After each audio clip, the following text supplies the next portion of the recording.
the day goes to Becky, a single mom who just got her son Max a youth debit card from UCCU. This is a big win for Max, who knows that UCCU mobile banking makes it easy for his mom to add money to a debit card anytime.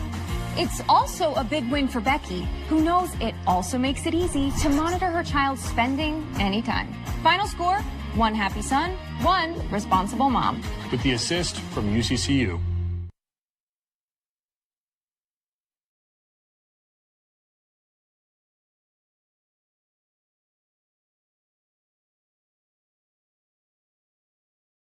Welcome into Rice-Eccles Stadium for the 6A State Championship Preview Show. Thank you for joining us, everyone. Dane Stewart, Jeff Hansen on the end, and Coach Scott Peary of Davis High School. Coach, thank you so much for joining us here. Yeah, absolutely. I appreciate you guys having me in. Fun day, fun environment. Excited to watch the matchup. I don't know that we've ever had a better upgrade than going from Moose to Coach Peary. Oh, that has to be the best upgrade that we could have come up with. It's like going from coach to first class, right? Yeah, it's a lot like that. Yeah. Like this feels different now. You got the wrong guy.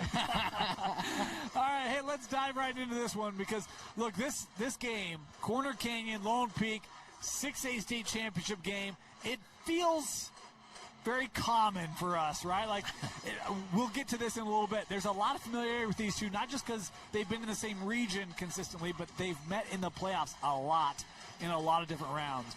But let's dive into this. Let's actually start because these two teams have played already. So we want to talk a little bit about maybe that first matchup, and then we'll talk about each team coming into this semifinal. Well, their semifinals, and then coming into this championship game. But Jeff, we did that first matchup. Yeah. It was one that, I think a lot of people thought Corner Canyon, best team in the state this year, and Lone Peak hung with them early and then made a statement late. When you think about that game, what did you feel like was most important for Lone Peak?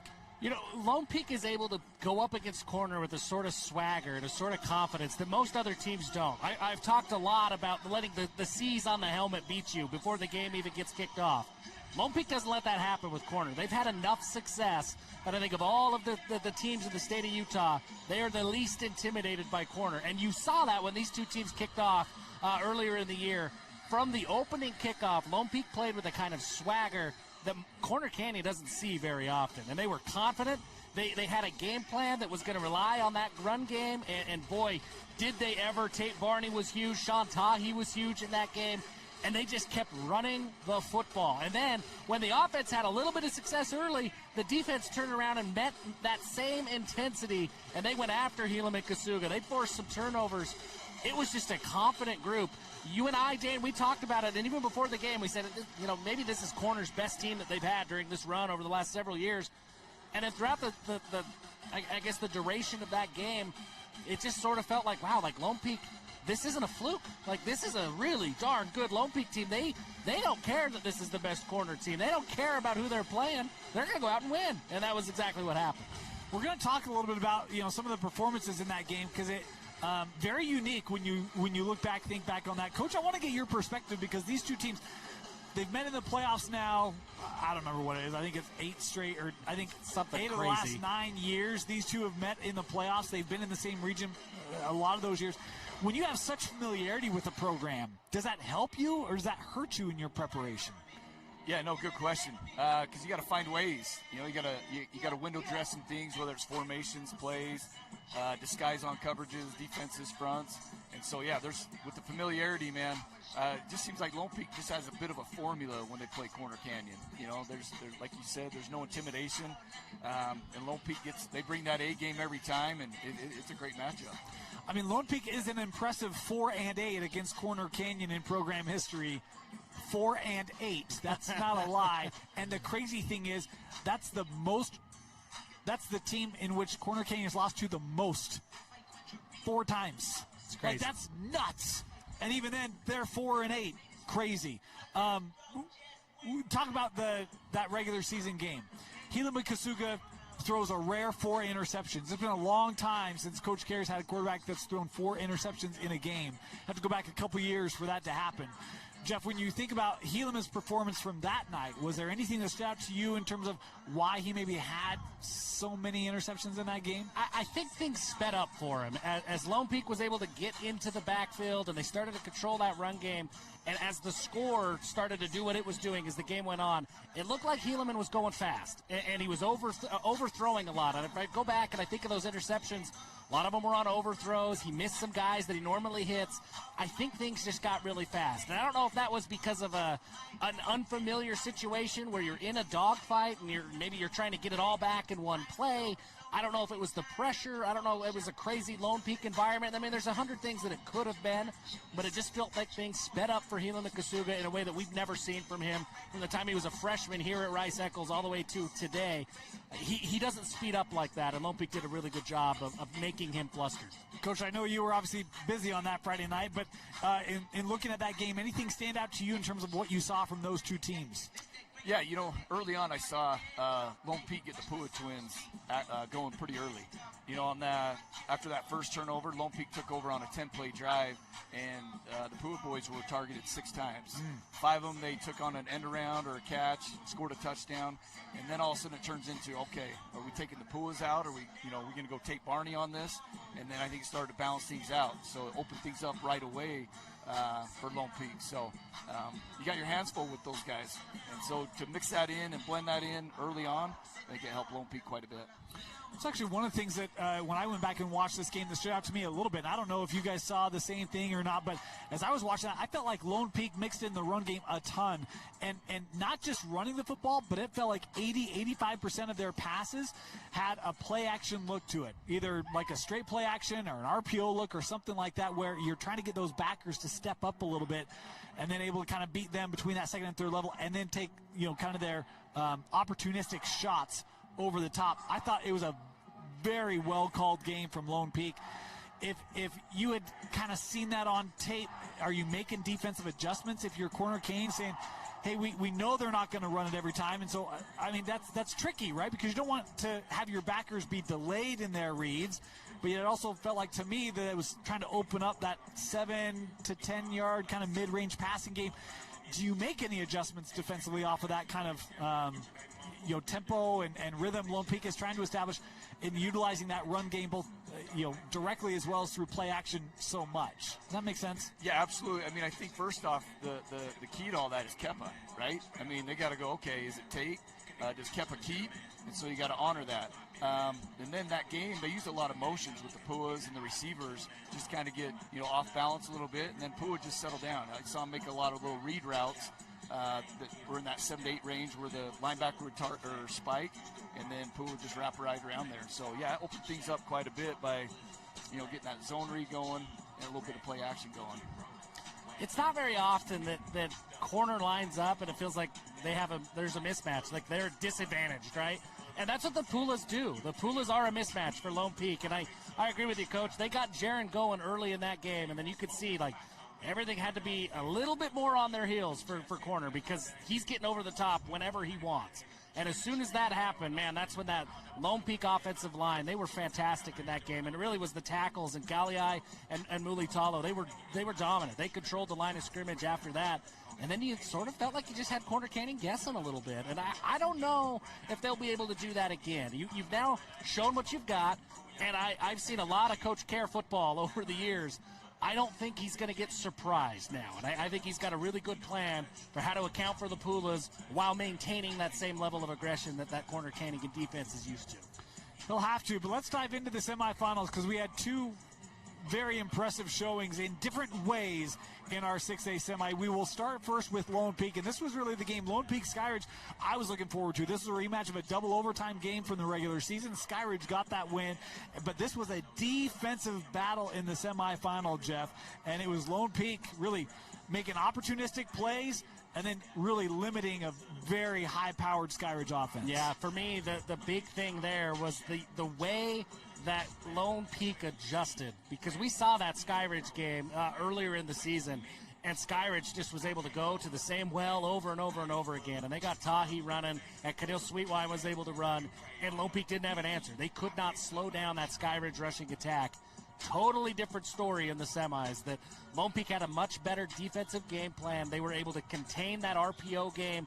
They were able to keep contained. They were able to squeeze the gaps and force Keneal Sweetwine to make some throws and make some plays with his arm. And from there, that's what Ryan Denny loves, when that quarterback is thinking a lot. And then Coach Denny just brings his blitzes and the different things. I thought that Lone Peak was incredible defensively last week. And really the progression that they made and the change in game plan from just a few weeks prior when they played Skyridge and got gashed in the ground game, it was exceptional coaching and an exceptional game plan by Lone Peak. They dominated time of possession. Lone Peak had 32 minutes time of possession. Skyridge only had the ball for 15 minutes. I mean, suffocating on a team that loves to run the football, and Lone Peak just never let them get going. Coach, I don't want to bring up bad memories. You saw Lone Peak in the quarterfinal. That was a high-scoring game. Then they turn around and they have a defensive lockdown, low-scoring affair. Had to do that in order to get that win over Skyridge. What makes this Lone Peak team so difficult? Are they really that multifaceted? They can play that many different styles and still come out successful? Yeah, I think Tate Barney, we woke the beast on him, and he came out and had a fantastic game with us, just going downhill. So we just said, hey, we're going to take the Puas out of this. We went to a true high that we don't normally do all year. And, the Puas, we were limited them to, 5 catches, right. 60 yards or something like that. And so we said, all right, Tate Barney's going to march down 10-play drive, and he'll be the guy that beats us and give ourselves an opportunity. So then the next week he follows it up against Skyridge, right? Yeah. That time of possession you were just talking about. It just for a minute there, we didn't see Sweetwine for a long time. And, that had been the game plan then to keep him off the field. Yeah, Lone Peak ran for over 200 yards against Skyridge. 102 by Barney, 92 by Kepaniu Metolu. That's another aspect to this game that I think is going to be very interesting. And, Coach, you touched on it. Kepa did not play in the first matchup. It was Crew Christensen who was at quarterback for Lone Peak. Kepa's back and healthy. And we've even had Lone Peak tell us it's different with Kepa in the huddle.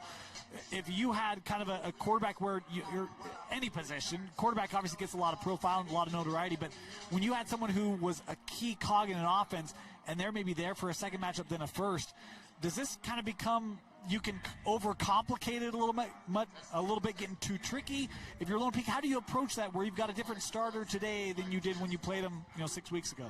Yeah, find his strengths, right? He's a backup for a reason. He's in a good spot there, and at Lone Peak, I'm sure backups are great. Cruz proved that. So again, make those quick little throws, get Cruz, excited, and start getting some completions. And then obviously you can rely heavily on that run game, and you put the ball in the vicinity of those Puas, you got a good match. It's pretty good there. I'm looking at this corner team, and I honestly feel a little bit bad for Manasseh Brown and Jaden Pierce, those defensive ends, because this is a different offense when Kepa's running it. His ability to pull the ball and run, Cruz was great. Cruz got Lone Peak to where they are. That is an element that Cruz doesn't have, is that run game. And really, it started with Davis. We've seen Cruz make some questionable calls in the run game before. He pulls it at weird times, it feels like, and it hasn't been able to get going. Whatever Kepa did during that injury, whatever rehab he was doing, man, he is making the right decisions every single time now, and it brings a level of dynamic offense that it's really tough to defend, because then you forget, you look at him and you see him making all these athletic plays as a rusher, you forget he could throw the ball too, and so he's really tough, and how corner accounts for that, it starts with those edge guys in Manasseh Brown and in Pierce. And really those linebackers, they're going to have their hands full trying to keep contained and set that edge today. Let's jump over. We'll catch up on the other semifinal. This was Corner Canyon taking on Mountain Ridge. First time Mountain Ridge had been here in a long time, since I think their second year as a program. But, man, Corner Canyon, we talk about how good they've been. Jumped on Mountain Ridge early, 14-0 in the first quarter, ended up leading that game 24-6 at the break, and then continued to cruise in that one. Helaman Kasuga looked like the Kasuga that we've all come to know. Over 350 yards passing, 3 passing touchdowns. Weston Briggs continued his impressive performance, 87 yards rushing, also had almost 100 yards receiving. And Coach Larson just raved about what Briggs does for this offense.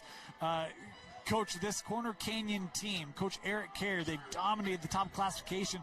As you've watched film on them in the past, what makes them so difficult to match up with? Yeah, I think Eric does a great job of sprinkling in things. He's very good at the screen game, very good at the QB draw. And then obviously Helaman's got 15 to 20 seconds to throw back there. Sometimes it feels like. And he's very good at it. Like, he'll throw screens on first down, third down. And now he's starting to show 12 personnel, 13 personnel, and, run the ball downhill. When you start running the ball downhill like that in 12, 13 personnel, and then all of a sudden next play you come out in a spread and throw the ball, you got a defense a little bit on their heels. And I think he does a really good job of just the variety and mixing it in. The balance has been impressive. They ran for 200 yards against Mountain Ridge, threw for over 350. Jeff, the balance of this Corner Canyon team makes this group feel really different and special. Yeah, and it's tough. I mean, we talked about it. I related it to a bunch of pheasant hunters, right? That there's eight pheasant hunters chasing one bird in a field. Like, how does that bird stand a chance? That's sort of what it feels like, because there's three really good wide receivers. There's a pair of really good running backs. You got a quarterback that can direct it all. You got to take something away, and it really is kind of a pick your poison. And to Coach Kerr's credit, that's some of the call it maturation that we've seen from a Coach Kerr offense over the last few years. Is this isn't just a pass-heavy offense where everything relies on the quarterback. If they're going to give you the run game, Coach Kerr doesn't have a problem relying on the run game, and you really do have to pick. And so you find your strength. If you're Lone Peak, you look at what's your strength, and you try to take something away and make them as one-dimensional as you can. It's tough to do, and Mountain Ridge tried, but boy, when corners clicking like they were last week, I don't know how you stop them. They are as close to unguardable as there is. I thought the Mountain Ridge defense, or the Corner Canyon defense, did a pretty good job of slowing down Mountain Ridge. The Sentinels got some points, late in the half and then in the second half. But this Corner Canyon defense, we talk about Lone Peak's ability to move the football against them in the first matchup. Had really nice bounce back since that point. Feels like they're playing really good football. Coach, do you feel like, how important is it that defense had some success against an offense that has put up a lot of points in Mountain Ridge in that semifinal as Corner Canyon gets ready to take on this Lone Peak defense, or this Lone Peak offense for the second time this year? Yeah, credit to Mountain Ridge, man. They put up a lot of points. Jackson Hunt and all those guys and Nick Roberts, they did a great job this year. Corner Canyon, they didn't get too far away from who they are. If you notice, they didn't make too many adjustments in the secondary or the front. And, they just relied on who they got, and that's scary. When you don't make too many adjustments because you're like, this is who we are, and you own it, and you still make some stops, that's a tough team right there. Turnovers were a huge story for Corner last week. Joaquin Rodriguez had a pair of interceptions, returned one back for a pick six. He was targeted in that Lone Peak game earlier in the season as well. And Diesel Dart, if I remember, Diesel had one that went off his hands. There were a couple of interceptions, or a couple of turnover-worthy plays, let's call it that Corner could not convert against Lone Peak. I don't think they're going to make that mistake twice. When they get those opportunities, they very rarely let them go. I'm looking at that. Like, Corner's going to be hungry. They know that they left some meat on the bone. They're going to try to make a statement today. Well, let's talk about, kind of game two here, because it is interesting when you talk about leaving meat on the bone. I left that game thinking, Kepa, his completion percentage was a little low. His throws were on point. There were just some drops. There were some uncustomary drops. But then you go back and you look at it, it's like, wow, he's 61% completion. He throws for 264. He's got 2 passing touchdowns and the 4 interceptions. Hillman actually played pretty well in that game. Briggs ran for over 130. I mean, the offense was there. It just didn't take advantage of their opportunities. And we know that Coach Denny loves to bring pressure, and we know their secondary is really good matching up. Coach, if you're Corner Canyon, how do you try to free up Morris and Meza and some of these receivers more, where it was a struggle to get kind of separation and execution in the first matchup? Yeah, I think you got to come out. It's just kind of like a heavyweight bout. You got to find out in the first quarter, like a first round of a fight, and be like, all right, what is he trying to do? Is he going 3 down? Is he going 4 down? Is he going 2 high? Is he going 3 high? And then from there, you got enough in your offense to start making those quick adjustments. But I think that's what it's going to be, that first quarter. What do we got? What are we going to see all night? And go from there. And Jeff, I want to ask you, because I'm on the Weston Briggs train. I love me some Weston Briggs, right? Yeah. How important there were, as I was watching that game, I don't think Corner ran the football in the second quarter until there was 4.5 to go. Had a couple drives. One was a turnover. But, man, once they did, it was 3 straight runs, 80 yards, touchdown. How important is it for Weston Briggs in that ground game to get going for Corner in this one early? I think it's huge because the ground game in Weston Briggs was going when these two teams met. Briggs went for more than 10 yards a carry, right? 130 some odd yards in that game. they just didn't give the ball to him very much the second half. And maybe some of that was chasing the scoreboard a little bit. I don't know what it was. But when he gets going, everything else is easier for Helaman Kasuga. And I think there is going to be an element in this game of trying to make sure that Helaman settles down. Generally, you don't have to worry about that because he is so poised all the time. But against Lone Peak, there's been some struggle. It is what it is, and Lone Peak is going to play very, very confident. You can rely on Weston Briggs. He's dominant. I mean, he is a very good back. Let him get going. Let him kind of set the tone early in that first quarter and in that first half, and let Lone Peak make an adjustment to Weston Briggs, figure out how you're going to slow down the run game. Okay, now Helaman, pressure's off. Now go do what you're going to do, and that's when you start throwing in all of the different wrinkles that Coach Care's got in his bag. Coach, you kind of talked about, maybe that first drive or two, you see how Lone Peak's going to, scheme things out. Coach Denny, he keeps you on your toes. What makes his defenses so difficult to prepare for? They got athletes, don't they? But no, he's a student of the game. He does a great job. And, making those slight adjustments from first quarter to second quarter and then even to the second half, he's going to try to take away what you do best, right? When we played them in the quarterfinal, they haven't gone to a 3-high or 3-cloud all year, and we saw it right away. So we had to make that quick adjustment, that we had to kind of hit that second layer of throws, because we like to throw the ball a little bit. Just a bit. What? Yeah. And then he continued all game, going to a 3-down, to a 4-down, to a 2-high, to a 3-high. And by doing so, man, it gets you a little bit off your rhythm and, into the consistency of calling plays that you like to call based on what they're showing.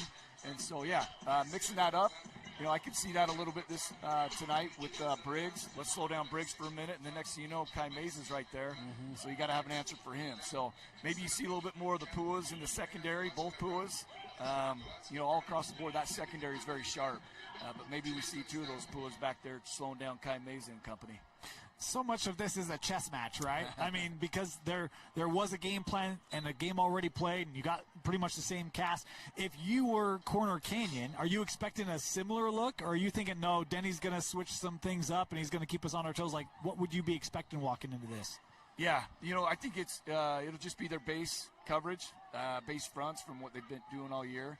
Just because, again, man, Eric does a great job of running the football and then throwing the football, and so you got to honor both. And so to put all your eggs in one basket on a coverage or a front, I don't think you can do that. So Denny will have a few things, and I'm excited to watch it. Meanwhile, we talk about this Lone Peak team, and they continue to streak, which is just unreal. 240 straight games where Lone Peak has scored. They've not been shut out for 240 games, second all-time. Unreal. That goes back to 2007. And now with Kepa in there, along with Tate Barney, Sean Tahi is a name we haven't talked about. We talked about the Pulas. This offense very versatile, and they really utilize their tools, optimize them incredibly well in that first matchup. Coach, you talked about their ability. Pulas weren't going to beat you when you played them. Make them run the football. This offensive line, obviously, there's a lot that goes. A lot of credit that should go to offensive lines that doesn't always gets overlooked by some of the skill positions. How good is this offensive line for Lone Peak in both running the football but also in their pass protection? Very good. Their right tackle, left tackle, man, those guys are giants, behemoths. And so that's a great start right there. And then obviously their interior guys do a great job. But obviously that's going to be key because corner's got some strong, fast guys on the edges and that interior. So great matchup. So, again, we'll see right away how they're going to want to go about it and see what takes place.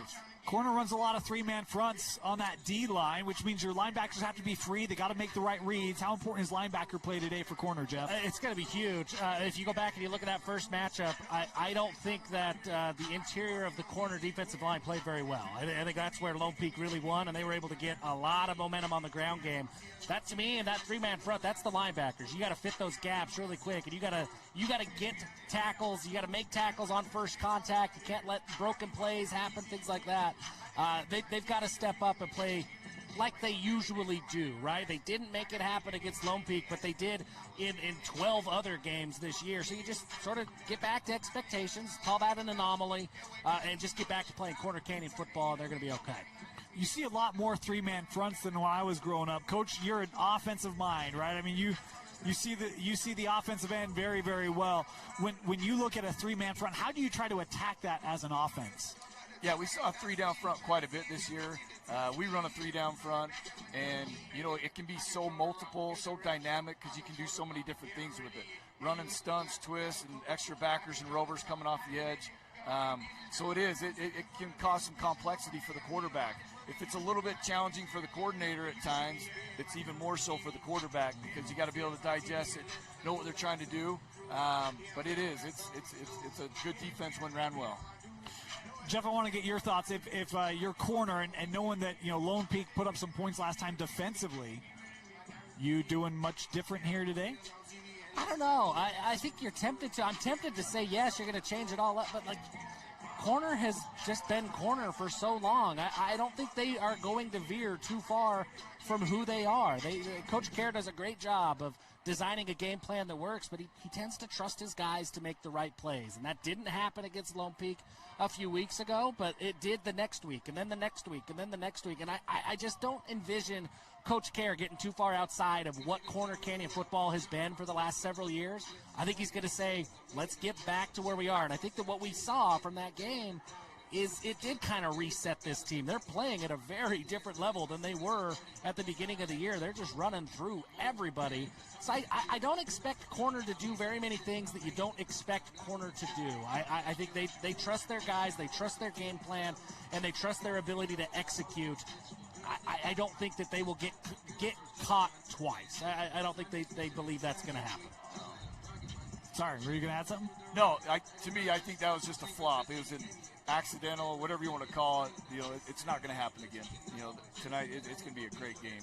Corner will be on their A game. Lone Peak will be on their A game. They've got a great formula for it.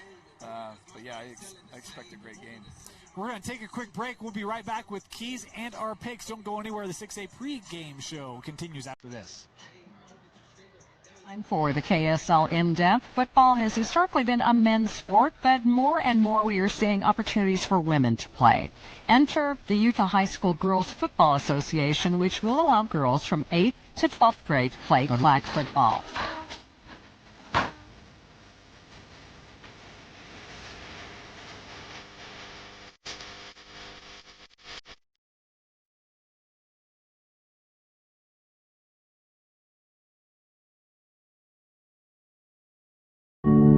In times like these, it's good to know there's a place where people know who you are, no matter how long you've been gone.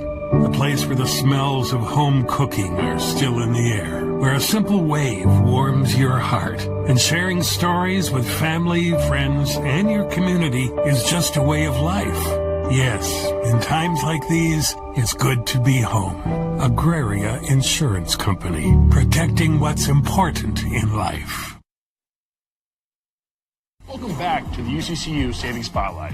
Today's play of the day goes to Becky, a single mom who just got her son Max a youth debit card from UCCU. This is a big win for Max, who knows that UCCU mobile banking makes it easy for his mom to add money to a debit card anytime. It's also a big win for Becky, who knows it also makes it easy to monitor her child's spending anytime. Final score, 1 happy son, 1 responsible mom. With the assist from UCCU. All right, welcome back here to Rice-Eccles Stadium. Our 6A state championship game just a few minutes away. We're going to kind of go through some final keys to the game. Jeff, we'll start with you. I think we've talked a lot about that first matchup earlier in the year, so there's, maybe there's this subtle revenge factor for Corner Canyon, show them who we are. I think Lone Peak kind of has that too, right? It wasn't that long ago that was a really close game here that Lone Peak that felt like they let that game slip away. So to me, I think that the team that shows the most poise early on is going to have an advantage. No personal fouls. Make sure you're executing right. Nothing after the play. Stay within yourself. Who's going to step up and have that leadership in the huddle, right? Because the coaches are all going to say the right things. We know that. These coaching staffs are too good. But what players are going to deliver that and show that leadership and make sure that they don't let themselves beat themselves? If you're going to get beat, the other team's going to beat us.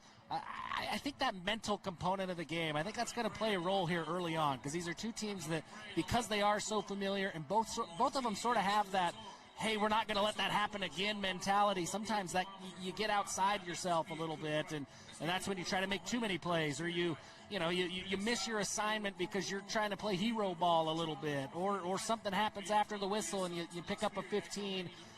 Team's got to stay poised. They got to be mentally ready. Coach, how about you? Keys to this one. Keys, I'm going to throw a crazy stat out there. I think whoever Yes! This is Dan's world, man. Okay. Whoever is most successful on fourth down conversions. You expect a lot of fourth downs today? I do.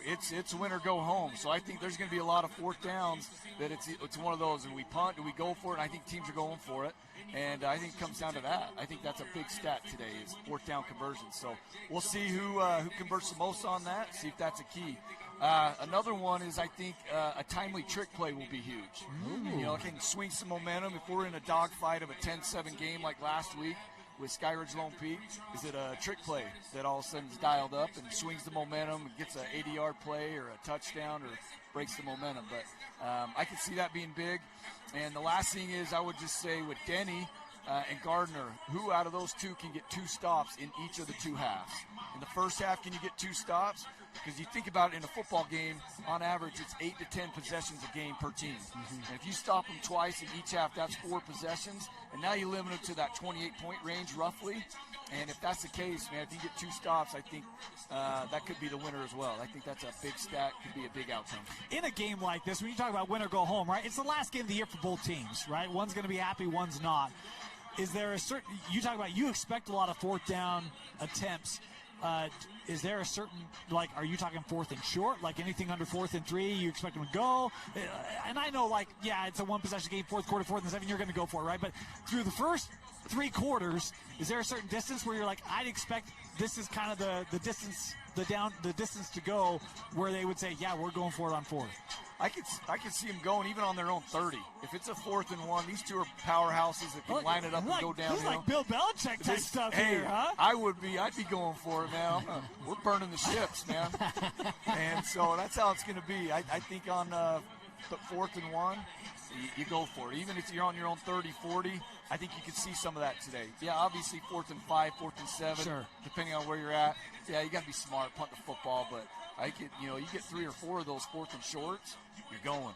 We've seen a lot of that here at Rice-Eccles. Yes. What 7 games now? There's been a lot of that aggressive play on 4th down. Mountain Ridge had one last week on their own 30, right? Yeah, they went for it, guys. Early in the game. Yeah, they had a couple 4th downs they went for early, trying to keep pace with corner. This is why we call it like first class, right? Because we were like, no, bring the punter out. Yeah, we need to punt that ball. And Coach Pierre's like, no, man, you go offense. You keep that ball, you keep rolling. A couple keys for me. We talked about the run game for corner, and I think the numbers ended up where they wanted it to be in that first matchup. But man, if something's working, you just keep doing it, right? And so for me, it's like if I'm going to average 10 yards a carry with my stud back, I'm going to give him the ball 20 times instead of 12 or 13.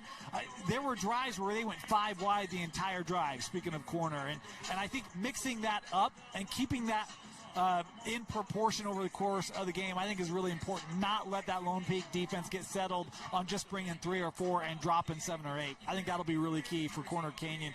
Big fan of their run game. And then I think this corner defense, I'm interested to see how they show up today. They've got abilities to make plays. We talk about Jaden Pierce. We talk about Mason Wood, Josh Harris. There's guys there. Diesel Dart. This secondary is very talented. We talk about the Pulas being a cheat code. You can't let the Pulas be a cheat code today, right? So you've got to find a way. You talk about how difficult they are to match up with. You've got to find a way to take them away.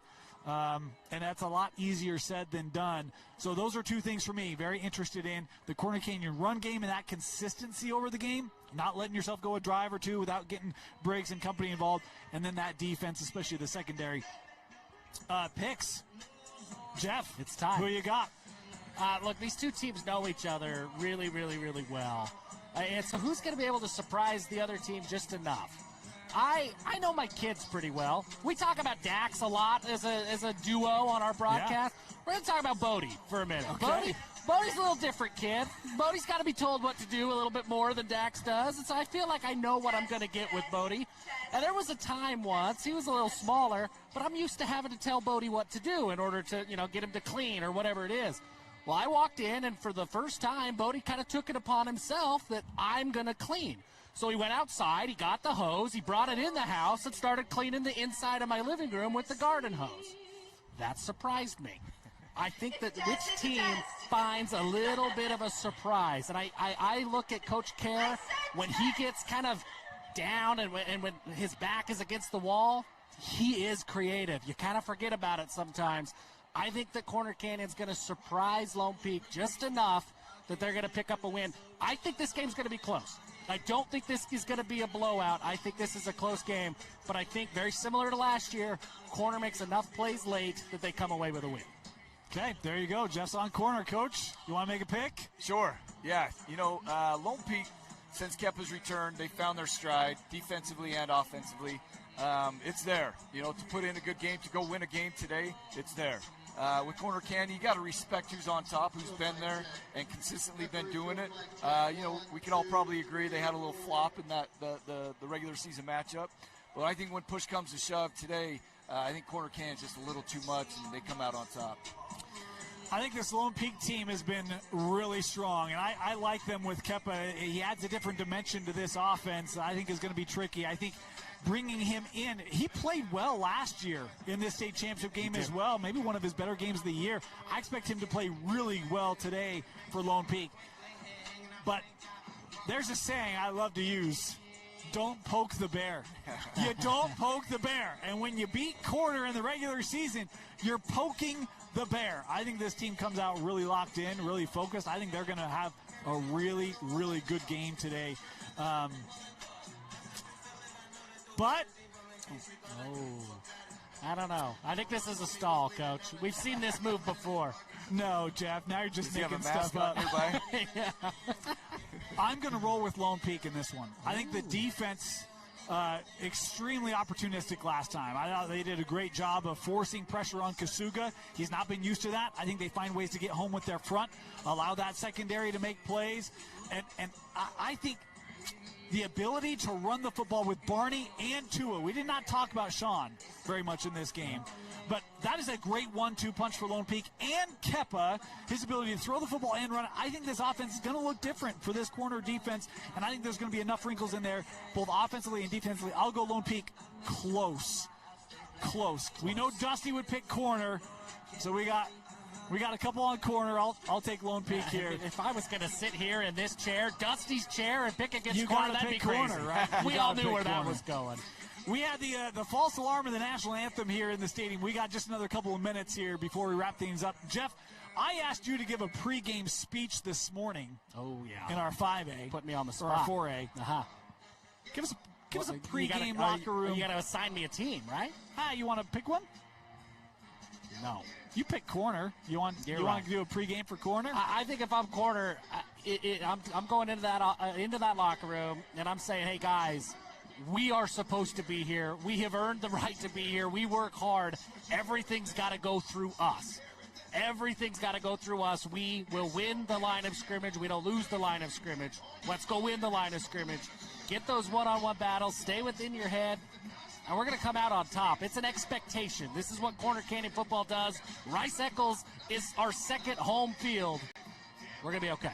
That wasn't very motivated, but that's how I feel. That's how he feels. That wasn't very good. He'd have more passion behind it, right? The national anthem fake out, it threw me off. Jeff's worried about vegetables right now. It's kind of distracting This is him. bad. There you have it. There's your 6A pregame show. Coach, thank you so much for joining us. Come join us at halftime. Coach Peary will be with us at halftime and postgame as well. 6A state championship kickoff just moments away. Stick around as we send it back to JJ and Sly. National anthem and kickoff after this on KSLSports.com.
of Sports presentation.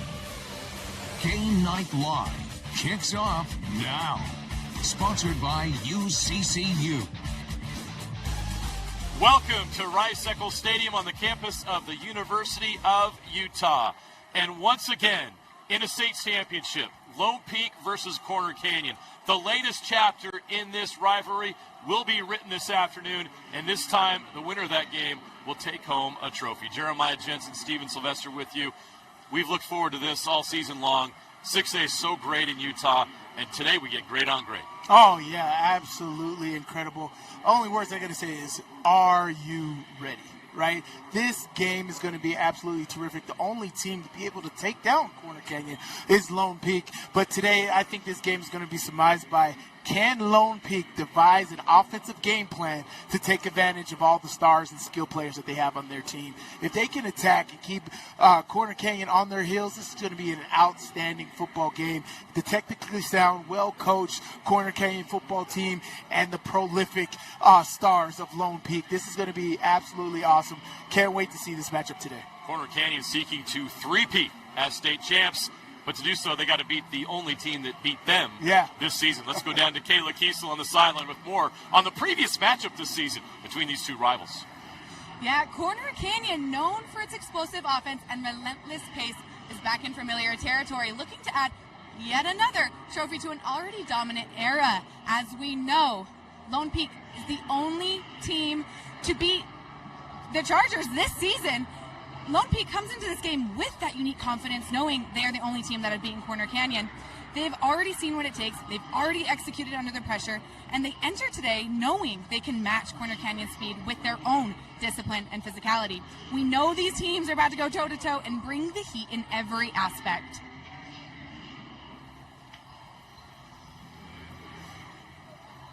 Thanks, Kayla. That was that game earlier this year was all the stars. That was the moment. That's exactly what you need. Great atmosphere. You got that dark mode blackout atmosphere up at Lone Peak. That is hard territory to go into and make happen. And Lone Peak came away with that victory, forcing 4 interceptions by Hilami Kasuga in that game, man. And that's going to be the difference today. Can Corner Canyon take care of the football? And can Lone Peak take it away? Again, Lone Peak's offense versus this technically sound, amazing Corner Canyon well-coached football team, and Lone Peak just a moment away. This is anybody's football game, right? This is why you play. You have absolutely, these are rivals. These guys know each other. We've called so many of these great games. As you said, the latest chapter in this epic matchup. I remember going back to one of my first years doing this back in 2018, and Corner Canyon came back and won that in the last minute and a half after being down 15 seconds. These matchups, these two teams bring so much entertainment. This is great. Not just good, this is great football that we're about to see today, and I can't wait to see the chess match between Coach Brockbank and Coach Kerr.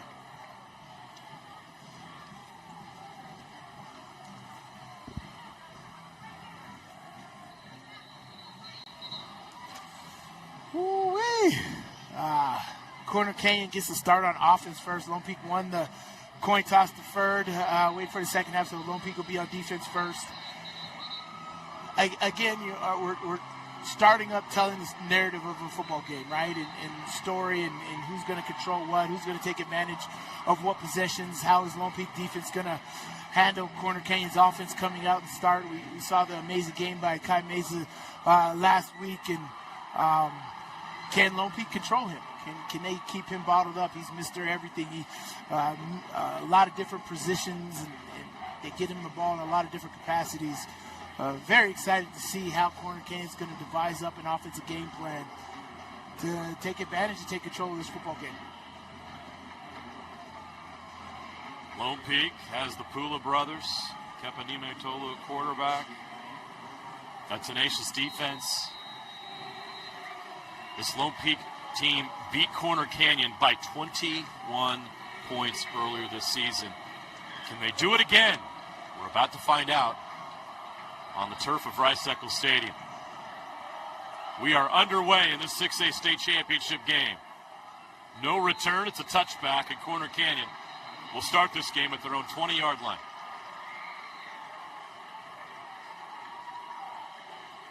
Yeah, this offense has so many people that's going to contribute here for Corner Canyon.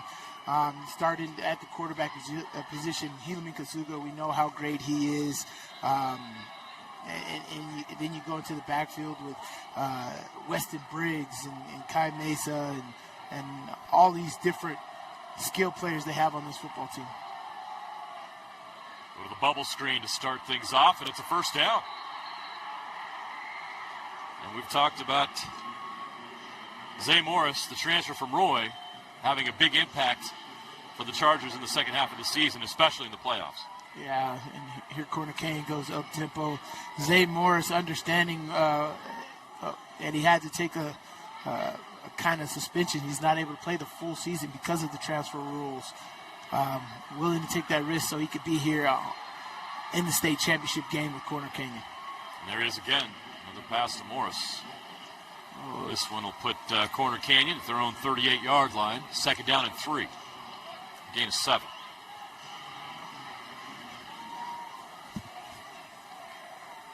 Kasuga's had a tremendous season. A lot of blowouts this year for Corner Canyon. 3,300 yards, 37 touchdowns, 8 interceptions. Their first carry of the day.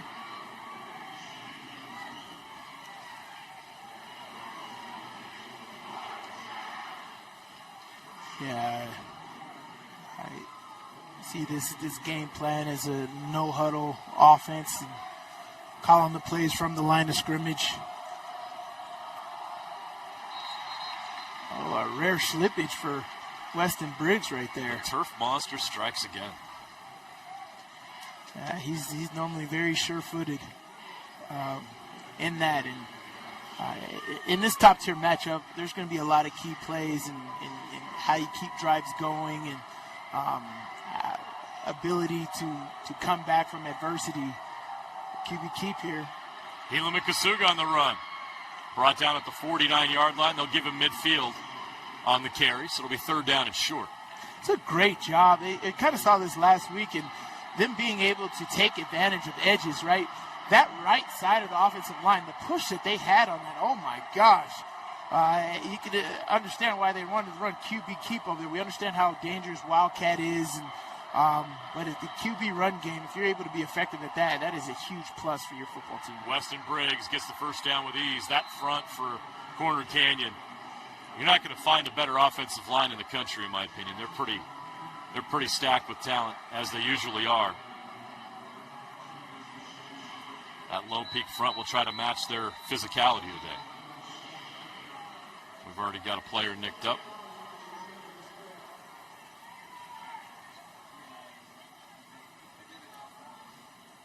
Got a player injured. He's able to get up and come off the field, but tag Zundel again. Yeah, that's we saw him have to leave 2 or 3 times last week, and every time he came back out, he's been dealing with a dislocated shoulder. That shoulder is they're going to have to attend to him again. And you can bet on Tag Zundel being back in this game once they get that shoulder back where it belongs. Not sure how else to put it. Is he even not feeling in it anymore? Oh, man, what a tough kid. Incredible. 1st and 10, Corner Canyon from the 46 of Lone Peak. Helaman Kasuga, empty backfield. Over the middle, catch is made. Tackle made. First catch of the game for Scotty Pepper, senior receiver. Yeah, they're going up-tempo here and keeping the defense on their heels, not able to call anything exotic on defense. Over the middle of Kasuga, incomplete. No flags. That was Kenan Pule in coverage with safety. The viral sensation, Kenan Pule. Got to get his to that name here right. in a bit. Landon Kerr was the intended receiver. Yeah, we'll run that video a few times today, if you haven't seen it already. 9:16 left first quarter. 3rd down and 4 now for Corner Canyon. Chance for Lone Peak to get this offense off the field on their first possession. Trips to the right. Kasuga takes the snap. They're going to run it. Briggs. He's close to the marker, but I think he's short. Yeah, his knee came down. It would be 4th and inches, 4th and 1, because his knee came down and then fell forward. So don't take the fall forward. Knees down. Yeah, that's a good spot. And I say it's 4th and inches. And they will go. There's no doubt about that. Oh, yeah. You got to go for it on Especially that. Especially with that offensive line. Yeah, with the analytics telling you. And watch that right outside of the offensive line. They might do another QB keep here. Yep. Kasuga. Oh! He's stuffed. Second effort. He gets it. What an effort. What toughness by Helaman Kasuga. He took a shot right at the line of scrimmage, fought it off, and forced his way forward. Great stalemate. Did his knee not go down? Oh, he landed on the defender. I thought his knee went down. Boy, Lone Peak almost had a stop. Yeah, they did. That was a great job. How about the finish by Kasuga? Looked like a running back on that play. Fighting for yards, and that's going to keep the drive alive. 1st and 10, Corner Canyon at the Lone Peak 34. That is championship effort, though. Right? Yeah, it's all on the line tonight. You got to understand what's at stake here, and Helaman Kasuga is giving great effort. He'll throw here. He throws high, incomplete. That's dangerous. You got Kenan Pula. He's patrolling that middle there. So if you're not direct and on the ball to where your receiver can catch that and get down, that's a very dangerous ball to be thrown. And the receivers are looking back into the sun too right now. So Helaman Kasuga has to be able to understand what his receivers are looking at. 2nd and 10 from the 34. 3 receivers to his right. Kasuga looks that way. He's going to run again.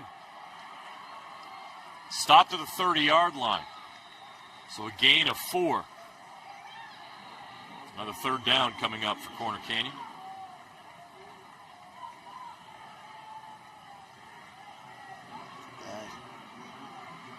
Here we go. This is a big 3rd down too. Again, I think stalemating this offense and making them settle for a field goal is a win for you. This is a very efficient offense. They get up and down the field extremely well. If you're able to slow them down or stop them at any point, that is a big-time win. 3rd and 5. Kasuga in the pocket throws. Overthrows his receiver. The ball's bouncing around, and it goes incomplete. Oof. Another 4th down for Corner Canyon here. That's just crazy. It got nicked, and then the receiver had an opportunity to get it, and then the defender does a great job of knocking it away from Kai Meza. And now they're going for it on 4th down. Yeah, Kingston Stroshine, the freshman, had it in his fingertips, and that would have been a big play for Lone Peak. But this is a big play now. 4th and 6 from the 30.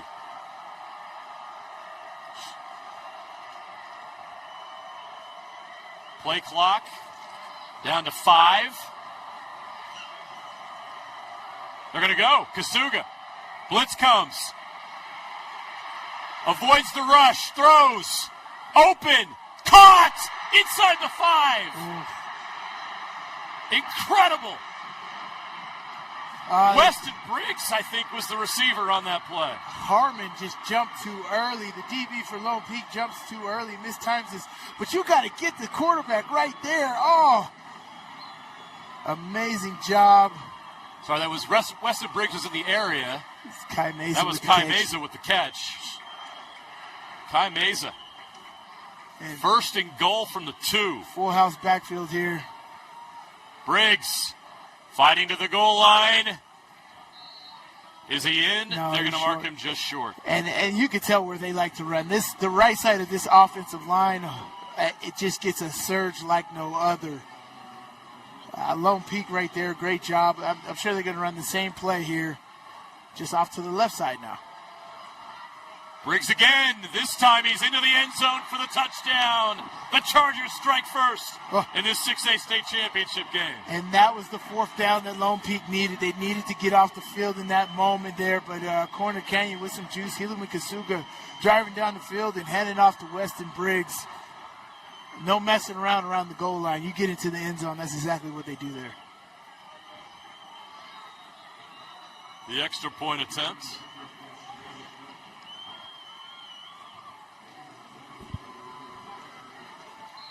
The kick is up and good. Davis Nelson, the Corner Canyon kicker. The Texas A&M commit, Helaman Kasuga, with the incredible fourth down play to find Kai Meza inside the 5, and then Weston Briggs finishes off the drive with the touchdown. And the Chargers have a 7-0 lead. Yeah, you got to tip your cap to the Corner Canyon offensive line on that entire drive. They did an amazing job of reestablishing the line of scrimmage each and every run play, getting effective yards, and here keeping Helaman Kasuga free. Wow. This is 4th down and 6 here, and receivers looking back into the sun. Kai Mesa making that amazing catch, the Cal commit. Doing a tremendous job of making sure that he's open and available and continuing to move for Helaman Kasuga, who's under duress in that pocket. That was a 28-yard pass play on 4th down and 6. It sets up the Weston Briggs touchdown. They were 2 for 2 on 4th down on that drive. That's a way to start the game, right? This is going to be a dogfight, and whatever the analytics tell you, you got to come away with it, man. Whether it's 4th and inches or 4th and 6, Corner Canyon's built to make that happen.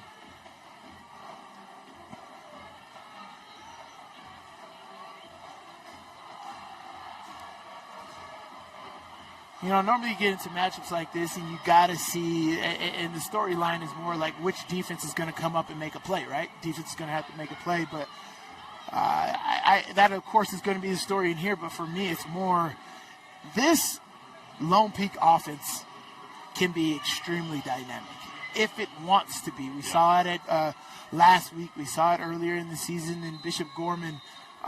If it wants to be, but can you devise some plays to take advantage of the talent on this football team? Are you setting things up to take advantage of things later? Are you taking advantage of whatever strengths you have right now, right? Like, if you got a receiver that's better than their corner, are you getting your receiver the ball? And then running the football. Another thing to note is the health of Jaron Pula, right? He kind of went out a little early in that 4th quarter last week, and with the ankle, and here he comes in this game ready to go. You're not going to miss the state championship game. No chance. But, making sure that he's healthy and ready to go in this game, because he's going to be a huge factor in this as well. And can Kepa get him the ball? That was a 16-play, 80-yard drive in 5 minutes and 25 seconds. In Utah high school state history, the team that scores first in a state title game wins 72% of the time. Kepa Nime Tolu, the quarterback for Lone Peak, gets 9 yards on their first play from scrimmage. Yeah, Kepa's going to have to play extremely smart. There's going to be a lot of this, a lot of running game right here, and then a lot of just making great passes to your star receivers. Getting people the ball when they need to is going to be very important today. Nime Tolu only played 6 games this season because of injury. Cruz Christensen came in and has done a great job as a backup, the junior. But Nime Tolu now healthy for the playoffs. They pitch outside. Barney with the carry. Great job. That's Tate Barney. Great job. Great job motioning receiver over to get an extra blocker in the area with leverage, an extra blocker with leverage. And Barney doing a great job of taking this pitch and not continuing outside. Look at him come downhill now. Come downhill right inside of the receiver and following forward. Great job by Tate Barney. Great play call. 1st and 10 from the 38. Lone Peak getting it done so far on the ground. Receiver in motion. Nime Tolu takes the snap, and he's going to keep it himself. Quarterback run again. He bounces outside. He's got Green in front of him. Finally taken out of bounds, but he's into Corner Canyon territory down to the 38-yard line. Great job by Kepa, but a great job at the point of attack by Corner Canyon defense. The problem is the backside over pursued, and that's because they shrunk down the defensive line, made the DN going down into a 3 technique. The outside linebacker is supposed to have contained, but he's playing it over the top. He's got to play his gap, which is the D gap on the outside, and Kepa takes it from the left side all the way back to the right for a big gain. 1st and 10 for the 38. Barney with the carry.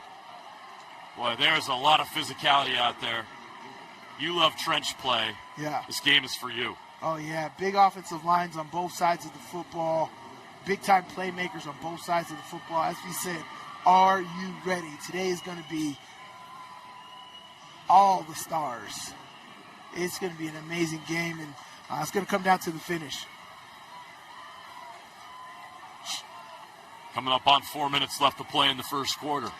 2nd down and 4 from the 32 for Lone Peak. Send a man in motion. Nime Tolu takes the snap. Time in the pocket. Fires, and the catch is made. Out in the flat.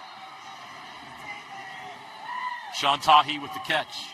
So that's what I was talking about getting the players the ball when you need to get them the ball, right?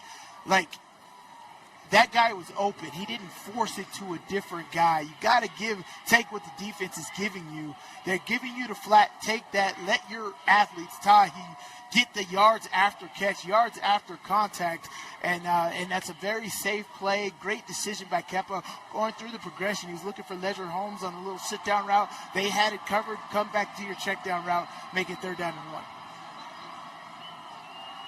Nime Tolu keeps. He's got the first down and more. Now he's going to take off and go out of bounds at the 26-yard line, but he picks up that first down. It'll be 1st and 10 for the Knights. And that right here is just an individual effort, right? The DN had it, right? That's the linebacker that over-pursued over the top on the other big play.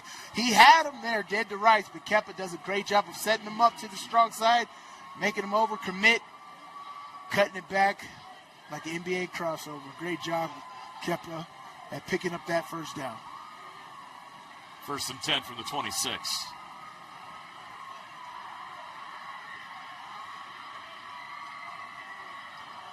Empty backfield. Nime Tolu has time. Oh, okay. Now looking deep. The receiver fell down. Ledger Holmes fell down. That was a touchdown. Ledger Holmes, again, we've seen some players trip up on this turf. Right. There has been a little bit of moisture today. It has rained, not a lot, but perhaps that's what's causing some of these issues. In both games today here on this turf, we've seen some players slip. Right.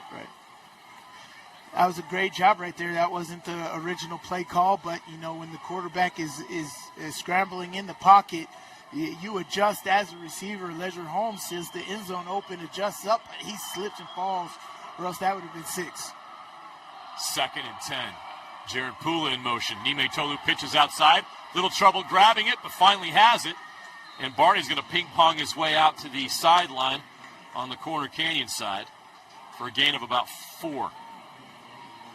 To the boundary. Great job of getting what you can out of that play right there. It just sucks. You got to stretch outside play to the boundary. I don't know how much you can get out of that, and they got 3 yards out of it, now making it 3rd down and 7.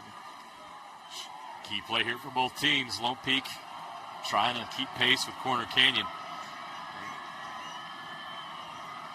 Chargers would love to get a stop here. Empty backfield. Nime Tolu in the pocket. Throws over the middle. Incomplete. Tahi wants a flag. Open.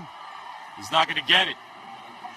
He was looking for Pula. Yeah, I know you want to get it to Pula, but Tahi was wide open, right over the middle. This is going to be a little dump pass right there.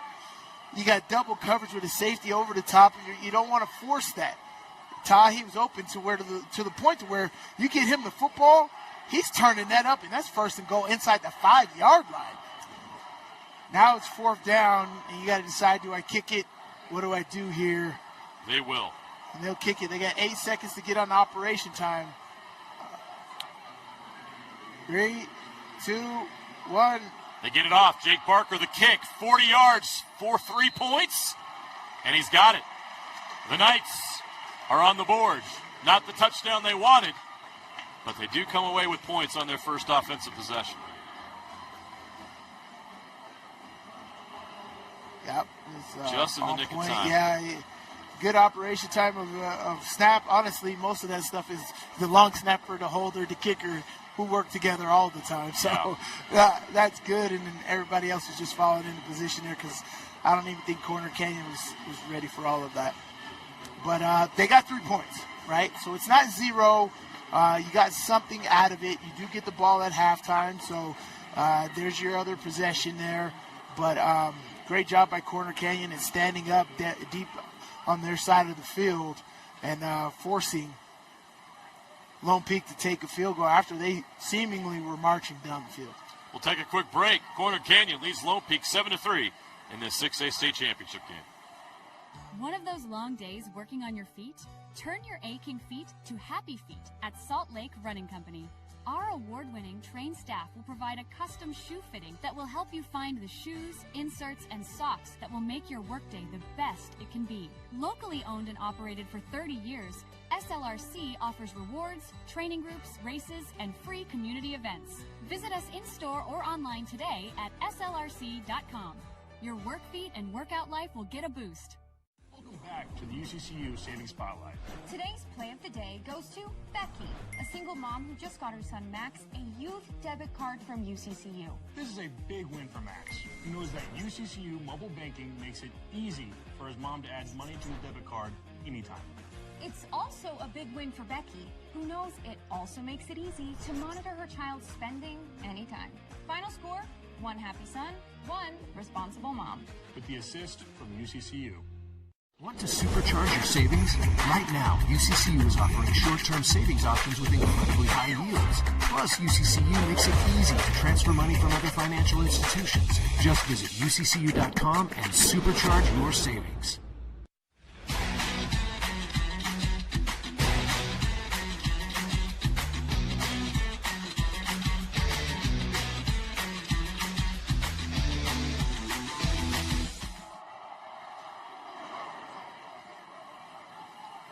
We have a return. Corner Canyon's got a chance, and there's a lane. That's trouble for Lone Peak. Bounces to the outside, now cuts it up past the 40-yard line. That's a great return. Josh Harris, the defensive back. And Corner Canyon's got great field position here for this next drive. I actually love that. Both returners wanted that football. And Josh Harris comes up with it, man. And great vision right here. Great blocking. Kasuga high snap, controls it. Kingston Cooper with the carry. That last Lone Peak drive, 10 plays, 57 yards in 3 minutes and 42 seconds. The 40-yard field goal by Barker.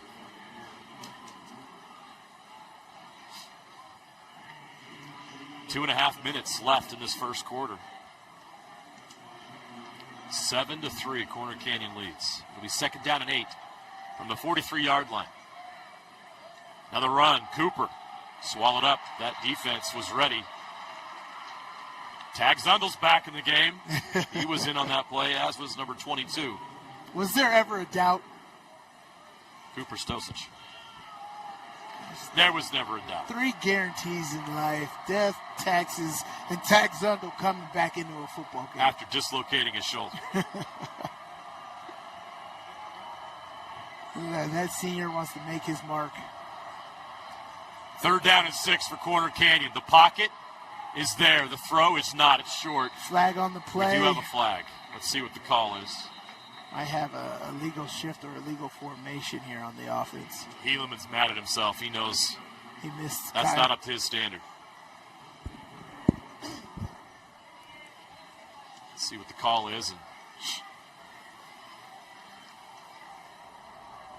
Illegal formation, more than 4 men in the backfield on the offense.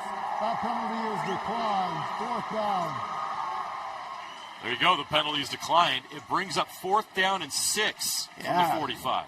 This is the 4th down that they converted last time, but they weren't deep on the other side of the field. If you're playing this field position game, i.e. what Lone Peak was able to do at the end of their drive and kick a field goal, take the points where you can.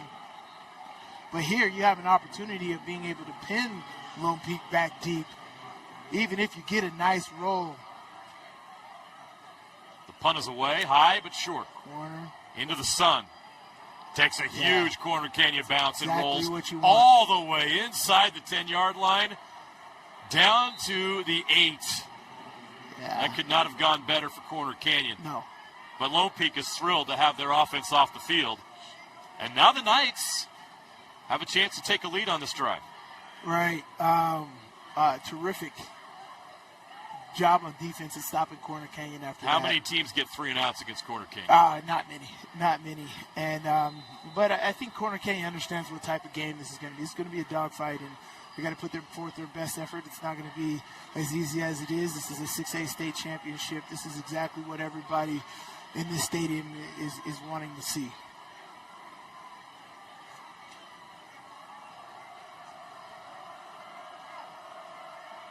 Keppa throws over the middle. RPO, incomplete. And a flag late.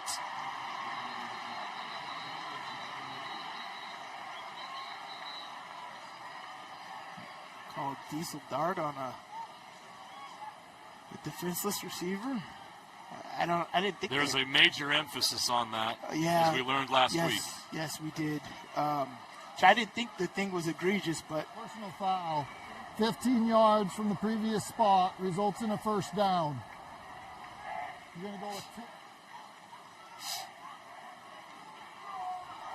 personal foul. Unnecessary roughness. Number 10 of the defense. 15-yard penalty. Yardage results in a first down. Yeah, Diesel Dart guilty of the penalty. Here we go, RPO game, which is a dangerous play right over the middle, right? Oh, yeah, After the ball was tipped, there was a collision. Yeah, that's we'll see what it Diesel. Here. That was unnecessary. That was definitely unnecessary roughness right there. That's what you call for it. So great call by the referees right there. And Tate Barney. Woo.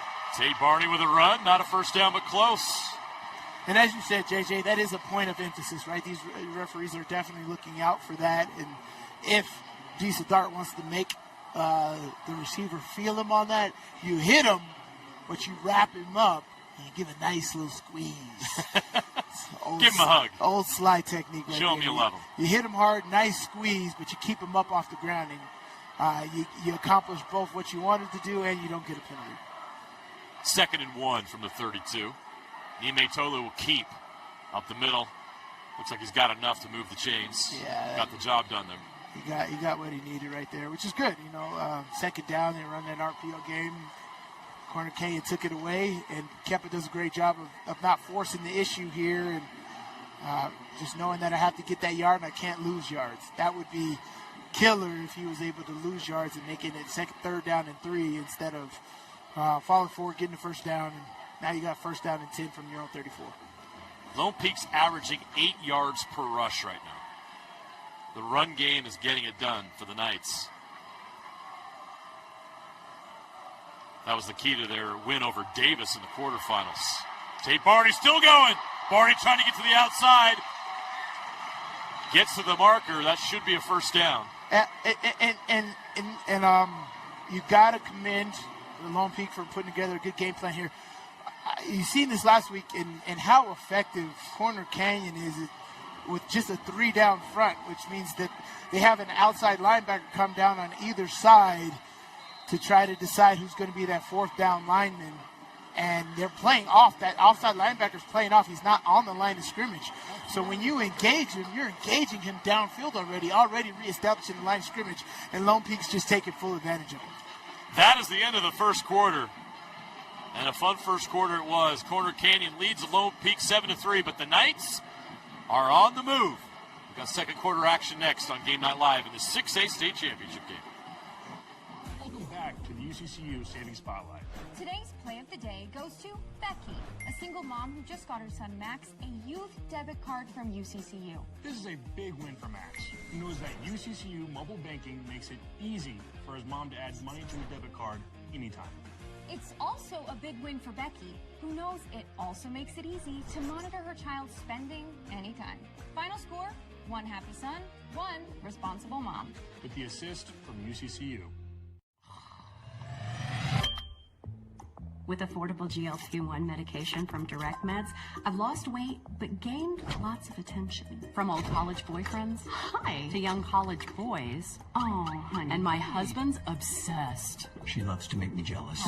Wow. As a woman over 50, losing weight was about as hard as getting my husband to cook anything but cereal. Honey, where's the milk? In your hand, babe. Oh. Visit directmeds.com today. Want to make out? Sure. Okay.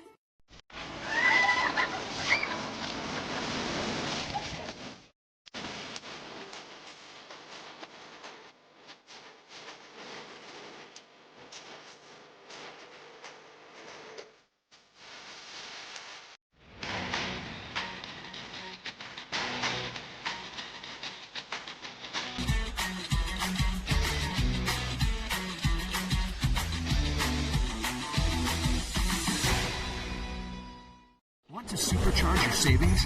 Right now, UCCU is offering short-term savings options with incredibly high yields. Plus, UCCU makes it easy to transfer money from other financial institutions. Just visit UCCU.com and supercharge your savings.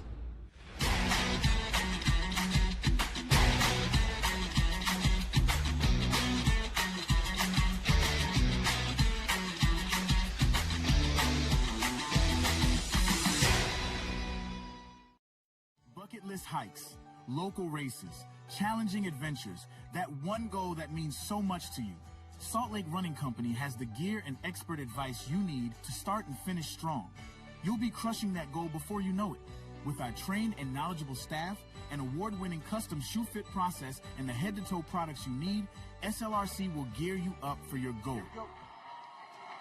We begin the second quarter with Lone Peak at their own 44-yard line. Kepanime Tolu will pass over the middle. Catch is made into the secondary, down to the 34-yard line. The Knights are in Corner Canyon territory. Thomas Herget running the seam right here. The seam route is always very difficult, very dangerous. You can be hit from so many different angles. But being able to go up and get it right there, and honestly, that's what your quarterback is asking you to do. You got to go up and get it. It's not the easiest throw. It's a very tough route.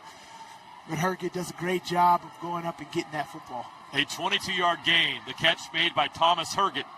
And Lone Peak is at the 33. 1st and 10. Nime Tolu throws.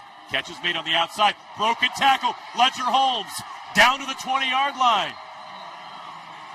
A first down gain. We got some fireworks on the sideline. Things getting personal down there. No love lost between these two teams. Coach Brockbank's down there to make sure nobody gets ejected out of this game. Remember last year, Kepanime Tolu was ejected in the first half of that game. Yep. And that was a massive play in that game, in that championship game last year. And this is, I don't think Diesel Dart has a lot of friends in the state. And he don't care. But that wasn't even like anything crazy on him. It was just a little extra, but that may be a little bit to get somebody some jolt of Red Bull right there. A little energy on both sides. That's a gain of 13. That's just the 5th pass play. Lone Peak came into this quarter with 3 yards passing. They're now up to 39. They go run here. Not much there. Corner Canyon gets the stop. It's a gain of about 2. Fanua came in. Isaac Fanua had that carry. Yeah. As you said, there's some physicality here. Every time you get tackled, every time you get into that trench play right there, you're going to feel it. 2 top-tier teams today. 2nd and 8 from the 17. Lone Peak in the red zone. Low snap. Keppa throws outside. Catch is made. Tate Barney has it. Breaks a tackle. Breaks another tackle. Corner Canyon gets him down, but the second effort gives him a positive gain down to the 13-yard line.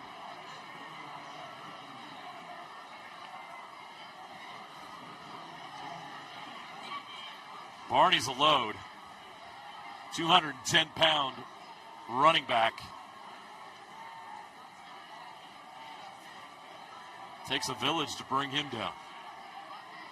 10 minutes left in the half. 3rd down and 4 from the 13. Kepa keeps up the middle, fighting for that first down. I think he's got it.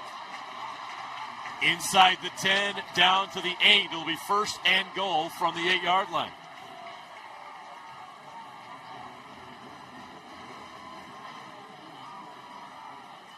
Yeah, this is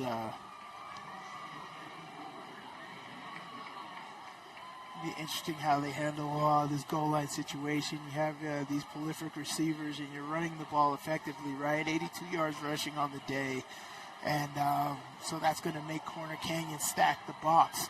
That means you're going to get one-on-ones on the outside. How do you take advantage of that? Kepa throws on the outside. Catch is made. Jared Pula tries to turn it up, but a nice tackle made to prevent him from scoring. Right, and that was a very soft coverage on the outside right there. It's supposed to be a nice little quick hitch route right there, and Jaron does a good job spinning outside and picking up a couple more yards. But I think this is big boy football time right here. It was Joaquin Rodriguez that made the tackle. He had 2 interceptions last week, including a pick 6 against Mountain Ridge in the semifinals. 8:40 and counting. 2nd and goal from the 3. Kepa pitches. Turning it up. Getting to the goal line. Just short. Corner Canyon keeps him out, but he's up to the 1-yard line. It'll bring up an interesting 3rd and goal. That was Sean Tahi on the carry. Now they're bringing in the Hogs now. This is big boy time. Tate Barney coming back into this football game. This could be a mirage. They're like, look, we're going to hit you up close. Now they're running the football here. Look how tight that fullback is. Ioane Sua is the fullback. Barney stopped. Corner Canyon stuffs him at the 1. Despite bringing in the 300-pound blocker, Sua goes 318. Yeah. He's a freshman. I did not. The spacing of the fullback and how deep the tailback was, I didn't like that. That screws up the timing, and Tate Barney was just that half second behind the fullback and not able to fall forward here. And now you're going to call Wildcat right here. Barney takes the snap up the middle. Touchdown. Does he get in? He does. Touchdown, Lone Peak. The Knights take the lead. Trench warfare on that play. Oh, yeah. Hat on a hat, and Lone Peak wins. Yeah, that's tough sledding right there. You know how hard it is to cover that Wildcat with at the quarterback position. It's not a traditional handoff, and you got to win a lot of one-on-one battles, and the big boys up front will not be denied on that. And Tate Barney does his best Cam Scatterboo impression and putting his head down and getting into the end zone.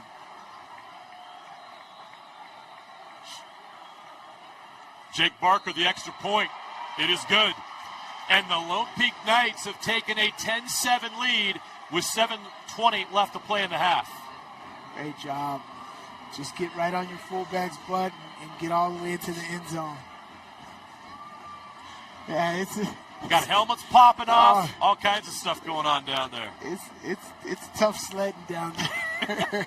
I tell you that much. It is. There's no friends being made down there in the goal line. Oh, well, Lone Peak. You've seen 2 possessions by Corner Canyon. They've seen 2 possessions by you. You have a 3-point lead. I truly believe this game's going to come down to the end. It's going to be tough, methodical here in the first half, but once that second half opens up, it's going to be a lot of fireworks. You know, in the truck, if we could fire up the Kenan Pula play from last week, let's talk about that while we have a break here. It was the catch heard around the world. It was an interception by Kenan Pula, number 1 on SportsCenter's top plays last Friday. We watched it here live. We brought it to you here on Game Night Live. one of the most sensational plays I've ever seen in person in my life, Sly. It was unbelievable. You look at the height he got on it, to catch it with one hand like that. I'll play, look, if he doesn't make that play, that's a great pass. Skyridge probably scores on that play, and Lone Peak may not be here today. So there's been a lot of hype and talk about how incredible the play was. You also have to take into account, Sly, how important that moment was. Yeah. Because that was a great pass. The receiver was right there to make it, and it could have been a touchdown for Skyridge, and the Falcons could be here today. Yeah.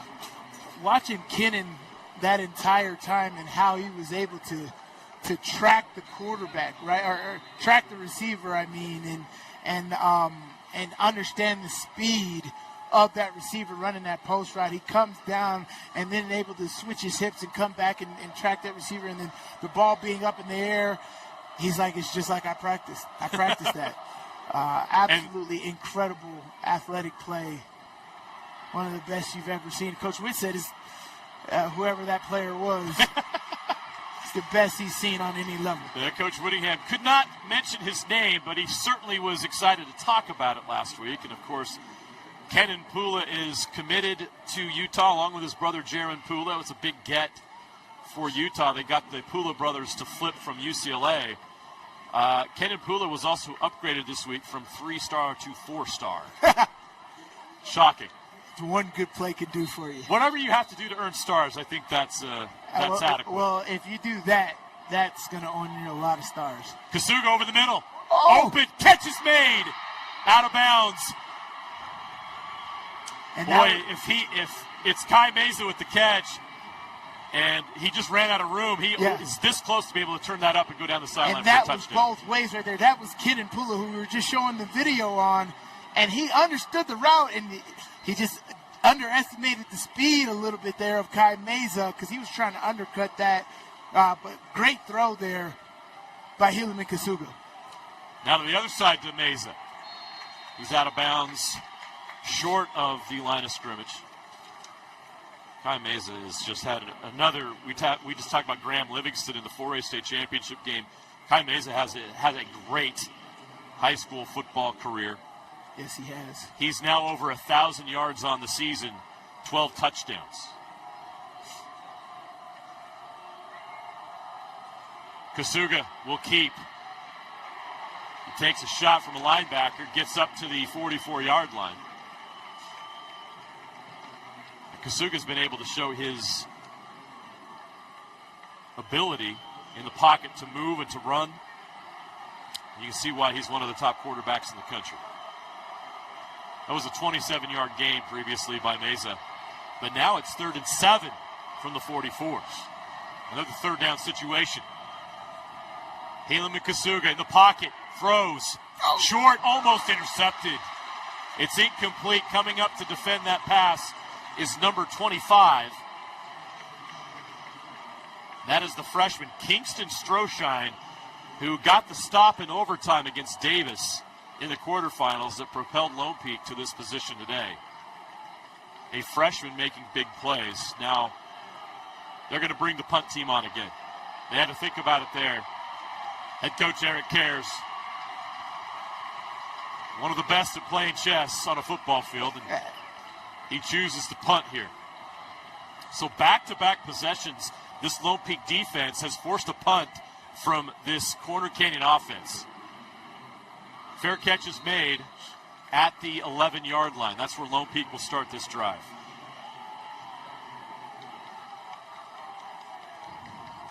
That's a great job by this defense at it's going to be a TV timeout here, but great job by that Lone Peak defense at standing up and not letting that big play by Kai Meza dictate the entire drive.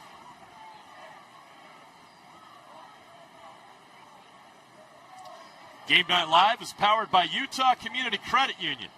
Celebrate 25 UCCU branches across the Wasatch Front and enter to win a Jeep. UCCU, love where you bank. So this Lone Peak defense, we knew how special they were. They've been great all year long. This is a Lone Peak team that it wasn't easy this year for them by any means. They did have that win over Corner Canyon, but that was their only region win. Isn't that crazy? They lost to Sky Ridge, American Fork, and Lehigh, but they beat Corner Canyon. That's one of the best regions. I say that's one of the best regions in the entire country. Maybe there's probably some regions in Texas or Florida or California that can compete with that, but I'm a little biased, but that region is unbelievable. So Lone Peak goes 1-3 in region play, but they're in a state championship game, and no one's even shocked by that. Right? Nobody thought that they weren't worthy to be here today. No, they had the talent. We mentioned Kepa Nimetola missed most of the season with injury, and they've had some injuries and things they've had to battle through. But this is a Lone Peak team that's 8-4 this year. Yeah. So, I think a lot of people thought, well, maybe this is the year that Davis breaks through and gets here. Well, they took out Davis. Maybe Sky Ridge is going to make it. Now they take out Sky Ridge in the semifinals. Lone Peak has been able to find a way to get here, and their defense deserves a lot of credit for that. And their run game's been solid as well, especially in the postseason. Kepa's going to throw it. Catch is made by Ledger Holmes. He's driven out of bounds. Stop made by number 21, Josh Harris. So it'll be 2nd and 8 from the 13. Yeah, and take Jaron Pula out of the game, so I assume that they're going to... Jaron's nicked up. Jaron Pula's got an ankle issue. Yeah. He's going to come off the field. We're going to run the football here. Sean Tahi to the outside, trying to get to the edge, and we've got a flag down. Yeah.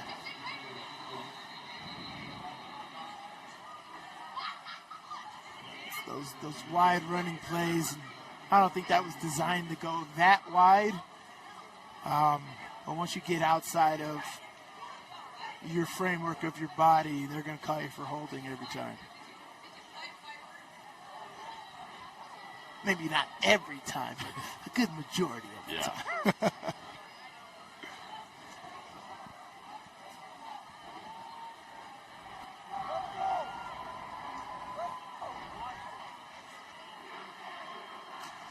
10-yard penalty puts him back to the 4-yard line, and that's not a half the distance there, right? You're able to get your full 10.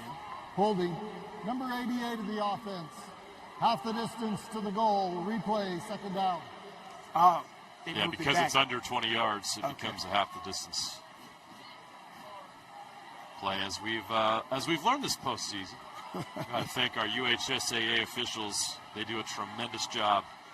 And they have been outstanding in these games up here at Rice-Eccles Stadium. We cannot do this without them, so we appreciate them. And anybody that's interested in becoming an official, please do so. Catch is made up to the 16-yard line. So that'll create a manageable 3rd down. 3rd and 5 now.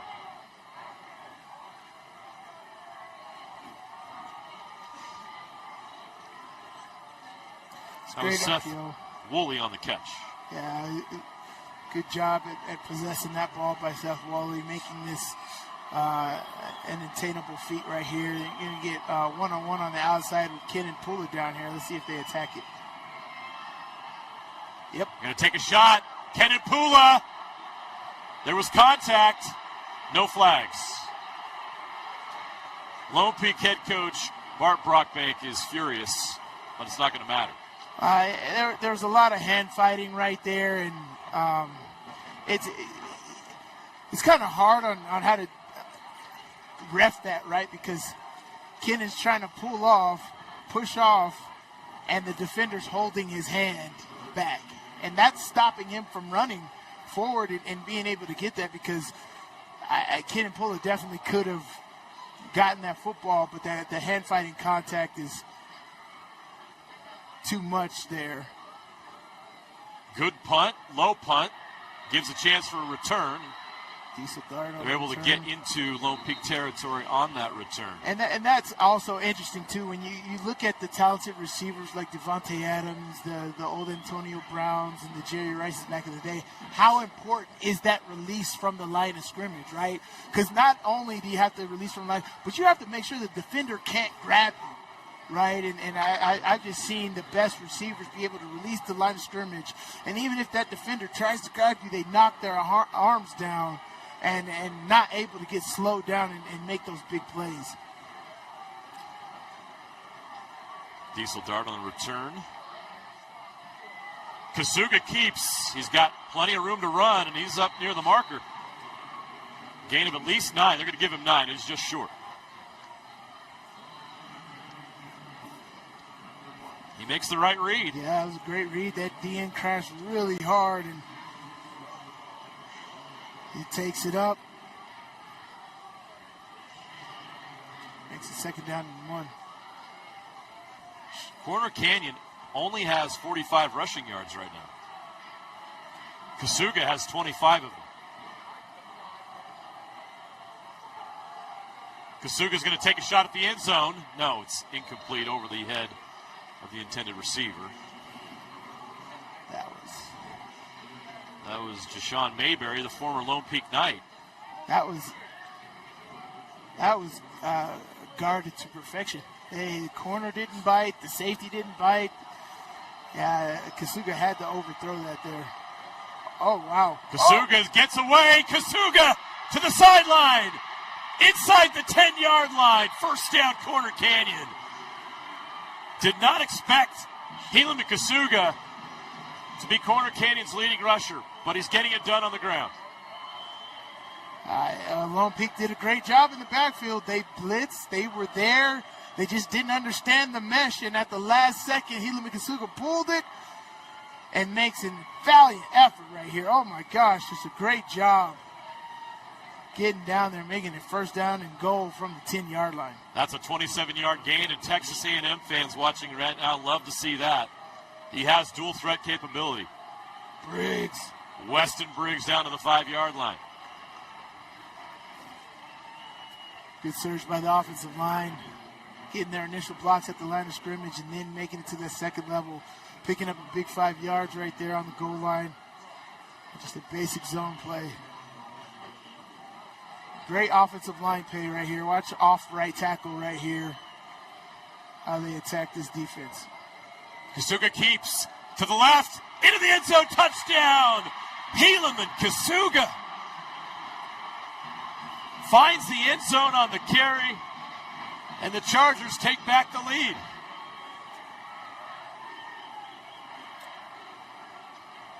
Talk about a slugfest. That drive was all legs from Helaman Kasuga. You're a Corner Canyon leading rusher. He has almost as many rushing yards as passing. Helaman has 56 yards on the ground and 77 through the air.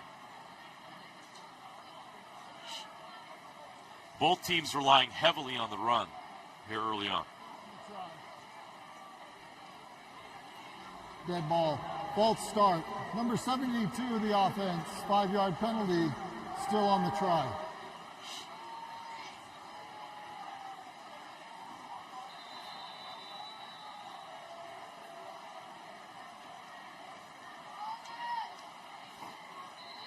The extra point is good. The Corner Canyon Chargers lead the Lone Peak Knights 14-10 with 2:24 left in the half of the 6A state championship game. Just another great decision by him at understanding the flow and whether to hand that off or keep that. And he sees Tag Zundel up there, and Tag Zundel's eyes is on the running back and not him, and he's able to pull that and make that happen. I'm actually very interested. Is that a design QB keep, or is that an actual read that he's actually making there? Because the surge on the backside is as if it's a design QB keep right there, but you still have the option to hand it off or not. So, but great job by Corner Canyon at responding here. Doing a great job on defense and making Lone Peak punt, and then great punt return that they had, set him up, good field field position, and then Helaman Kasuga using his legs and getting them all the way down into the end zone. That drive, 5 plays, 45 yards. It took them 1:45 to find the end zone. A nice return for Lone Peak. This is trouble for Corner Canyon. He's going to take it to the house.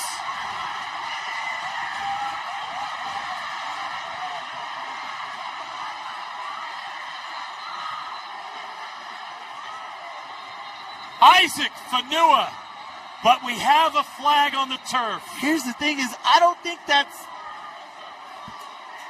can't be holding, right? Can't be blindside block. They're both in the open field. I just don't understand how that's a penalty.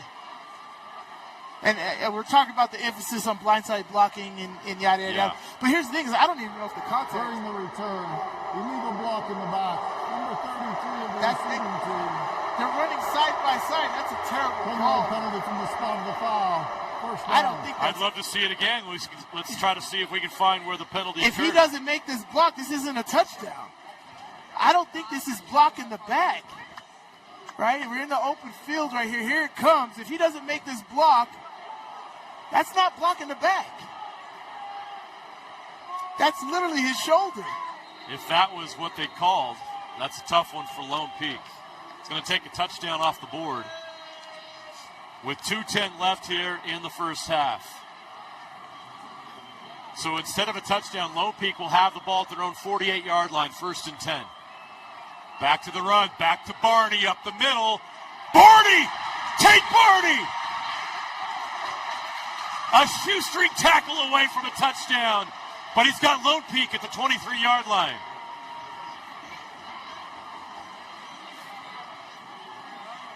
That's 5 defenders. That's 5 defenders I counted. That just fell right off of him. Look at this. Great job on the double team, on the one tick, on the nose guard, getting him out the way, and then Tate Barney getting to the second level, and guys just literally fell off of him. Continue to move those legs. Great job by Barney. Tate Patterson saved the touchdown. They go back to the ground. This time it's Shantahi up to the 15-yard line, 2 yards short of a first down.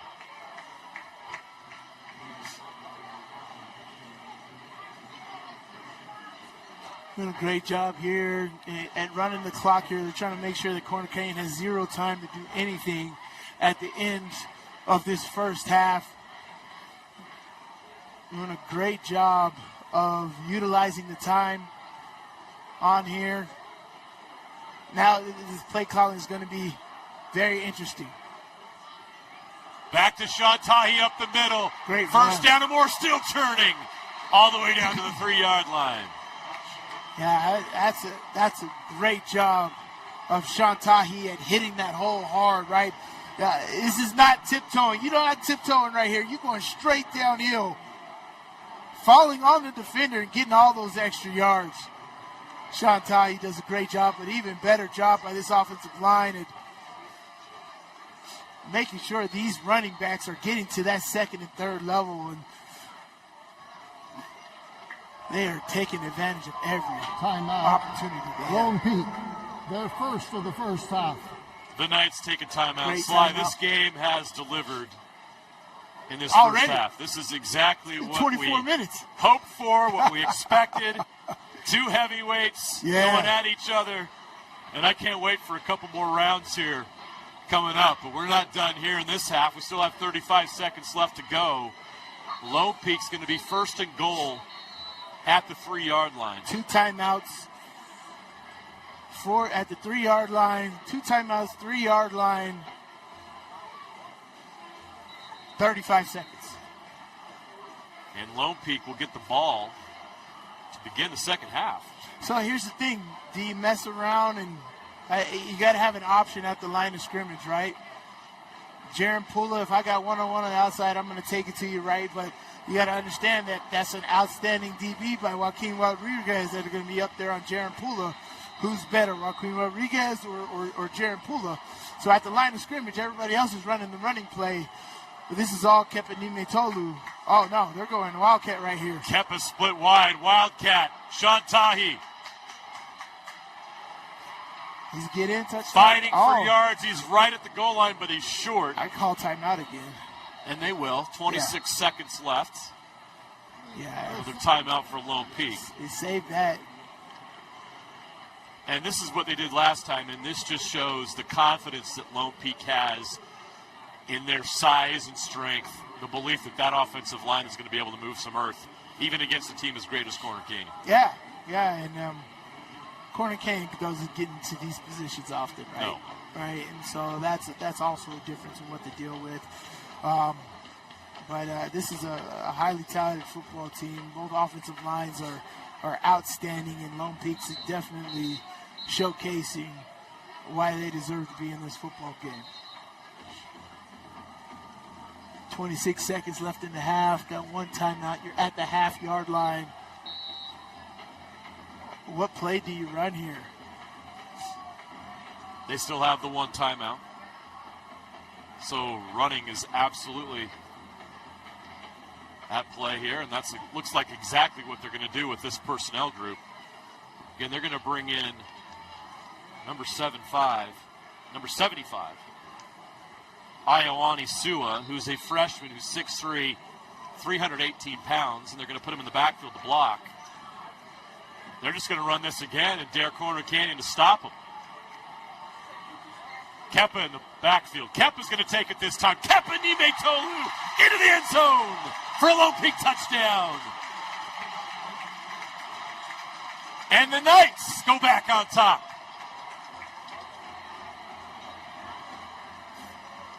Yeah.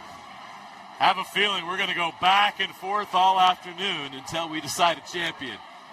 23 seconds left in the half, and the Knights march down the field and score. Man, I don't think anybody's more locked into Coach Brockbank right there. He is intense. He is understanding the moment. He wants this bad, and I think this team is playing like it. Awesome drive. Started off by that epic kickoff return. Kepa Nimatolu just punching it in right there from the half-yard line. Very easy, but that was an outstanding drive, right? You get that kick return taken back from you. Tate Barney has that big run. Sean Tahi over and over again. You guys, that was just all run. Amazing drive right there by Lone Peak. That's 5 plays, 52 yards in 2 minutes. Lone Peak right now is averaging 9.3 yards on first down. That is how you beat Corner Canyon. 9.3 yards on first down against this Corner Canyon defense. Really impressive. That's aggressive, though, right? You're Yes. being aggressive, right? And not even necessarily aggressive, though, but like they're running the football and getting those, right? This offensive line, they are blocking great, and they're just executing at a very high level.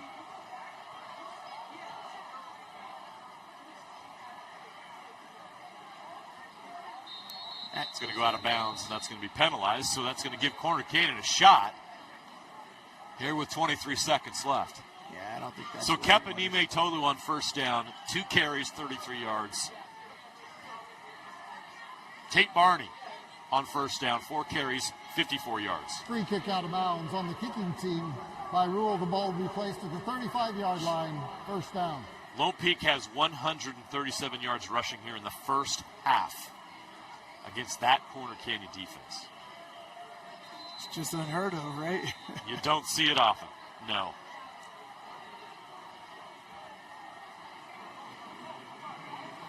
But you know how quickly Corner Canyon can score. 23 seconds is plenty of time for them to make something happen. 1st and 10 from their own 35. Kasuga with trips to his left. In the pocket, throws over the middle, catch is made. Brought down quickly at the 44. Corner Canyon will use one of their timeouts. They have 3. That is their first of the half.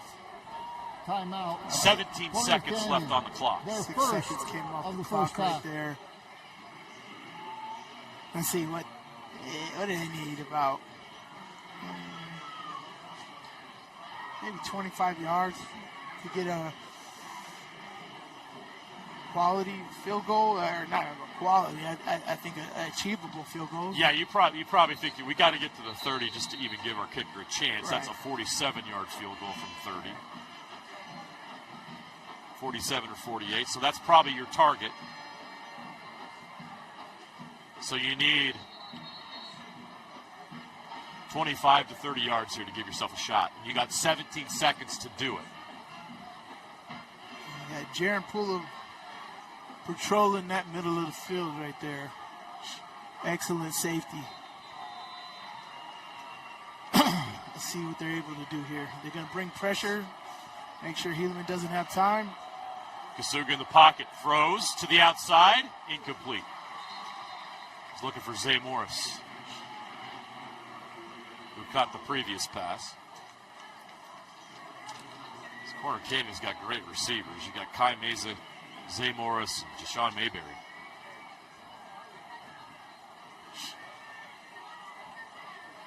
Lucas Jackson's also an experienced receiver as well. They've got guys out there that can make plays at the receiver position. So 11 seconds remain. Going to throw a screen pass here. Kai Meza into Lone Peak territory. 4 seconds remain on the clock. And they're going to call timeout. So this will be a good area where you can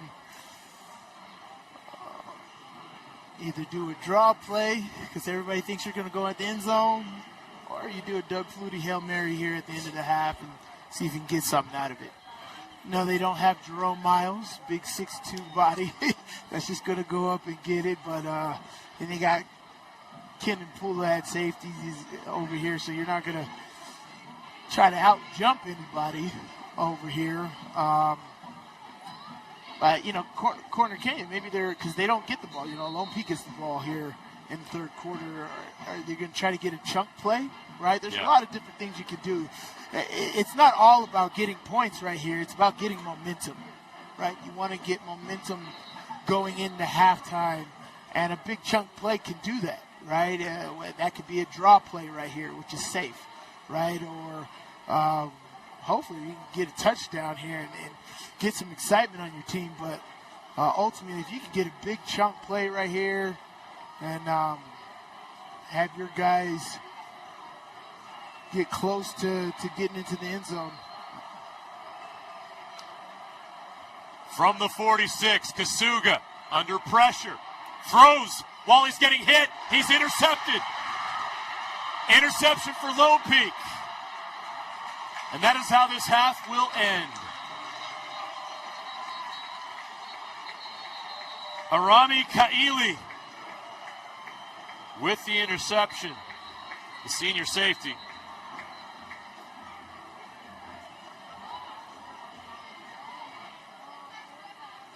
See what the penalty and we've got a flag is. on the play. And that might be a legal blindside block too on Lone Peak again here on this return. It'll be on this backside over here. Yeah, that's a blindside block on Lone Peak as they exit the half. Just dangerous.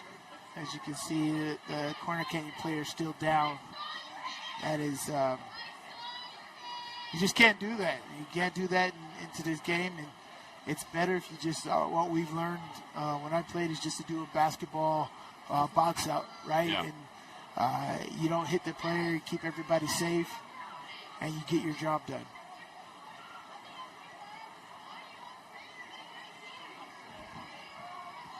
Let's see if our referee has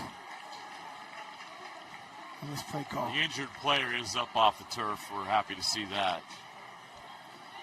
This is number 78. After the interception, personal foul, illegal blindside block. That penalty is declined. That's the end of the half.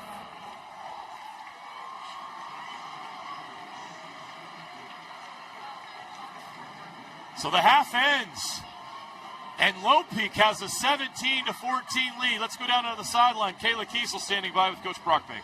Coach, huge first half for you guys. Touchdown, and then now interception right before the half. How do you capitalize on this momentum? Well, you know, we got to continue to execute. We come out second half get the ball first. We need to come out and take that momentum and go score. Both teams have come out strong, firing on all cylinders. What have you liked from your guys' performance, and what do you think needs to be adjusted at half? Yeah, I like our execution on both sides of the ball. You know, even that first place or that first drive when they scored, you know, we got them to fourth down twice. So I'm liking how our defense is bouncing around. You know, I think they're confusing Helaman a little bit. Offensively, we need to be more consistent on second down. We kind of, you know, that last drive where we had to punt, we weren't very consistent. We got to hold. We got to get rid of that stuff. Thanks, Coach. Thanks. He's looking. Caleb, thank you. He's looking to be perfect. You can see it in his eyes. We got to be better on second down. Yeah. How many goes out? We got to be better on second down. I'm man. like, you're taking second down out of that? Yeah, he's looking to be perfect, which is exactly what you want to do, man. You try to find the nuances. You have the lead. You got the ball coming out. Everything is pointing in your direction. So what are the things that you can correct that are going to come down to the end? And Coach Brockbrink, as I said, man, he is locked in, and so are these Lone Peak Knights. This first half did not disappoint. Cannot wait for the second half. Until then, let's go down to the sideline. The KSL Sports Rewind guys are standing by with the halftime show.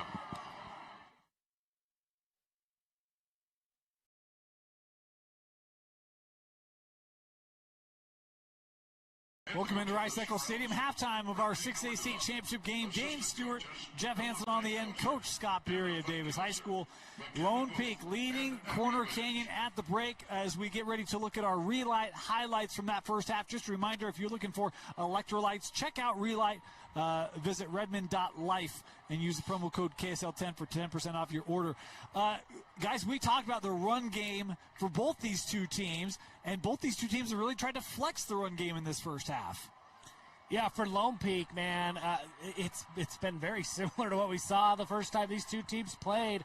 Tate Barney, and then they mix in just enough Sean Tahi, and you see a little bit of that Kempa run game. It's really dynamic. It's tough to defend, and when Tate Barney gets going with a full head of steam, man, he's tough to bring down. You see Briggs with the rushing touchdown there for Corner, got them on the board. They've had Helaman run it quite a bit in this first half as well, and Helaman, he's had a task of managing the offense today, but Kempa, Coach, I mean, you faced him. He's been great today for Lone Peak. Yeah, he's quite the X factor. He's keeping the ball and running a little bit more, and why not, man? Between him and Helaman, they're two of the better players on the field. So keep the ball in their hands, and you saw a couple big runs they ripped off. So I plan on continuing to see that in the second half. 40-yard field goal there for Lone Peak, and then that air game got going. And this is where I think Lone Peak's bounce has been really tough. See the Wildcat there as they took their first lead of the game. Yeah, just running behind that big, powerful Lone Peak offensive line. When they line up in that heavy package, they bring even more big offensive linemen. Good luck, especially with Barney behind them. That's tough to stop. Love the response here from Corner. Is Kasuga able to run this one in? We talked about his bounce. We'll come back to that, but want to focus on this next play because right after Corner takes this lead, they kick off. We're down on the field watching this play. This one looks like it's going to be money for Lone Peak, but a block coming up, and we'll talk about it right here. That call, the block in the back, will come back. You guys have another look at it. Your thoughts on that? Yeah, looking at that block, I think anytime that the defender opens up to the block, it's a safe block. Obviously, it's a judgment call in a split-second time, but if they fall forward, like it's a true block in the back, make that call. But when he opens up to him, man, I don't know. I think maybe leave that one alone. Lone Peak player saying ball don't lie is Tate Barney, man. Jeff, you love this kid. I love him, man. I mean, he's Cam Scattaboo for Lone Peak. I mean, his ability to just get low and stay balanced and absorb contact, it's special. You just don't see it like that very often. He's been dynamite once again for Lone Peak. Now remind me, what was Scattaboo's number at ASU? You're the ASU guy. I don't know. I just know he's wiggling his head all the time. That's all I know. It's because his helmet didn't fit right, Jeff. Feels like ASU should have figured that out. I think it was 4. I think it was 4. Tate Barney's number. I like it. I don't mind that comp at all. No. Well, you look at just the style of play. Look, I don't know who's height and weight and all that stuff. Just the way that he plays and the way that he can catch the ball out of the backfield too. That was kind of that Scattaboo game. But then you just watch the way that he invites the contact and just shrugs guys off. It seems like he shouldn't be that tough to bring down. Like when you just look at him coming at you, it's pretty straight line. It's not a lot of shifting. But nobody can bring him down. No, I mean, all year long, nobody's brought him down. Do you want to text Kenny or do you want me to? Yeah, I'll let him know. Okay. Tilly, I got Tilly on speed dial. I can make that happen. I thought so. Coach, I mean, you talk about this game and the emotions of that first half. We were coming down. You're like, you can tell there's some emotions out on this field with these two teams. Yeah, it seemed early on that, they're 16, 17-year-old kids, and they're kind of settling in a little bit. You can see the emotions. It's getting a little chippy because so many things are riding on it. But I think towards the end of that second quarter, you saw it starting to settle in a little bit, and I think you'll see it a little bit more in the second half. But that first quarter into the second quarter, man, it was kind of one of those getting it together. But I think they'll get a little better here. We had a meeting of the minds, for lack of a better term, along the Lone Peak bench. Players of both teams were, having some conversation. I'm curious, you're a coach. You coach 16, 17, 18-year-olds. If you're in the locker room and you're getting that sense right now, how do you help your team settle down and settle into this game and what's been a tight game? Yeah, as a coach, I think you got to have triggers. It's your training that you've been working on since January. What's your culture like? What are some keywords and triggers that you get into the kid's head that they're going to listen to you, and you can get that emotion dialed in if need be. And right now, that might be that point, because right now those sidelines are starting to get chippy, and you don't want that extra flag. So as a coach, man, you got to look them in the eye and get those trigger words going and settle them in. We talked about Helaman Kasuga for Corner Canyon. Said he'd had to have a great game today.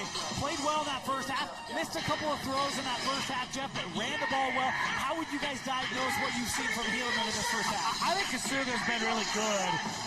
You could tell he was a little amped up maybe in that first quarter, but he settled in really well. He had a beautiful ball. It ended up being dropped, but he put it right on the wide receiver's hands on the far hash, deep downfield. Helaman's playing really well, and I think it's the run game that kind of helped settle him down. I appreciate the way that the dance team music is just as loud as this stadium could possibly make it. Just make it really tough on everybody. No, the way that Helaman settled in, once he got hit once or twice, once he got that running game going a little bit, Lone Peak had to respect it, and then you could kind of see Helaman start to settle down just a little bit. He played really, really well in that second quarter, and I expect a big second half from Kasuga. Coach, what do you see from Helaman? Yeah, he had complete control, it felt like, just keeping the football at times when he needed to. I'd really like to see Kai Meza be active. We got to find a few more ways to get him the ball a little bit more, and then a heavy dose of Briggs, and keep it going. I was going to ask, because I feel like we haven't seen Weston Briggs carry the ball very much. He had the touchdown run from a yard out, but I felt like a lot of the ground game from corner has been on Helaman Kasuga. Do you look for them to try to get the tailback going? Be that Briggs or Kings? I mean, there's other guys in the backfield. I would think so, but we've now had 6 quarters of action of corner going up against Lone Peak, and they just haven't turned to Weston Briggs very much. That tells me that they must see something on film that either they think they got an advantage somewhere else, or there's something they're trying to stay away from, and so they don't want to stick with that traditional run game. But now with 6 quarters worth of data points of them kind of not going to Weston Briggs like we're used to, there must be something that Coach Kerr sees that I don't see. Because I would think, yes, Weston Briggs has been a guy that you've leaned on for 2 years to get you here. Keep rolling with him. He makes so much of this offense a little bit easier for the quarterback. This Lone Peak offense, it has been a lot of running the football, and Mecholu's made throws in this first half, but it has been really built on the ground of Kepa and of Barney and a little bit of Tahi. If you're Corner Canyon's defense and you're getting ready for the second half, are you thinking of bringing more guys down to try to close that run at all? I think those coordinators are smart, and they'll see it, so you got to be careful because they both have deep threats. So, again, I think you still got to play pretty balanced and just continue to do what you do. I think one thing that I know, if I've noticed it, Corner Canyon's coaching staff has certainly noticed it, there's a lot less Jaron Pula on the field than you normally see. I have no idea if he's injured, but I know that he missed some plays late in that last game in the semifinals. Maybe there's a soft tissue injury of some kind. He's not playing as much as he normally is, and when he was on the field against Corner a few weeks ago, I mean, they were going deep all the time. They were trying to get him the ball. Haven't seen that. Maybe they're setting something up for the second half, but it makes me wonder maybe you can sneak a couple of guys into the box if that deep threat isn't going to be there. It's a tough gamble to make because maybe it's not anything, maybe he's out there, he's full strength. But I do wonder if there's something there. He's fine. It's a state championship. Come on, Jeff. We're going to take a quick break. We'll be right back with keys to the second half. After this, you're watching the 6A halftime show on KSLSports.com.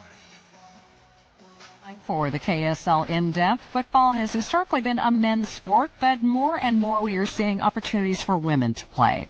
Enter the Utah High School Girls Football Association, which will allow girls from 8th to 12th grade to play flag football.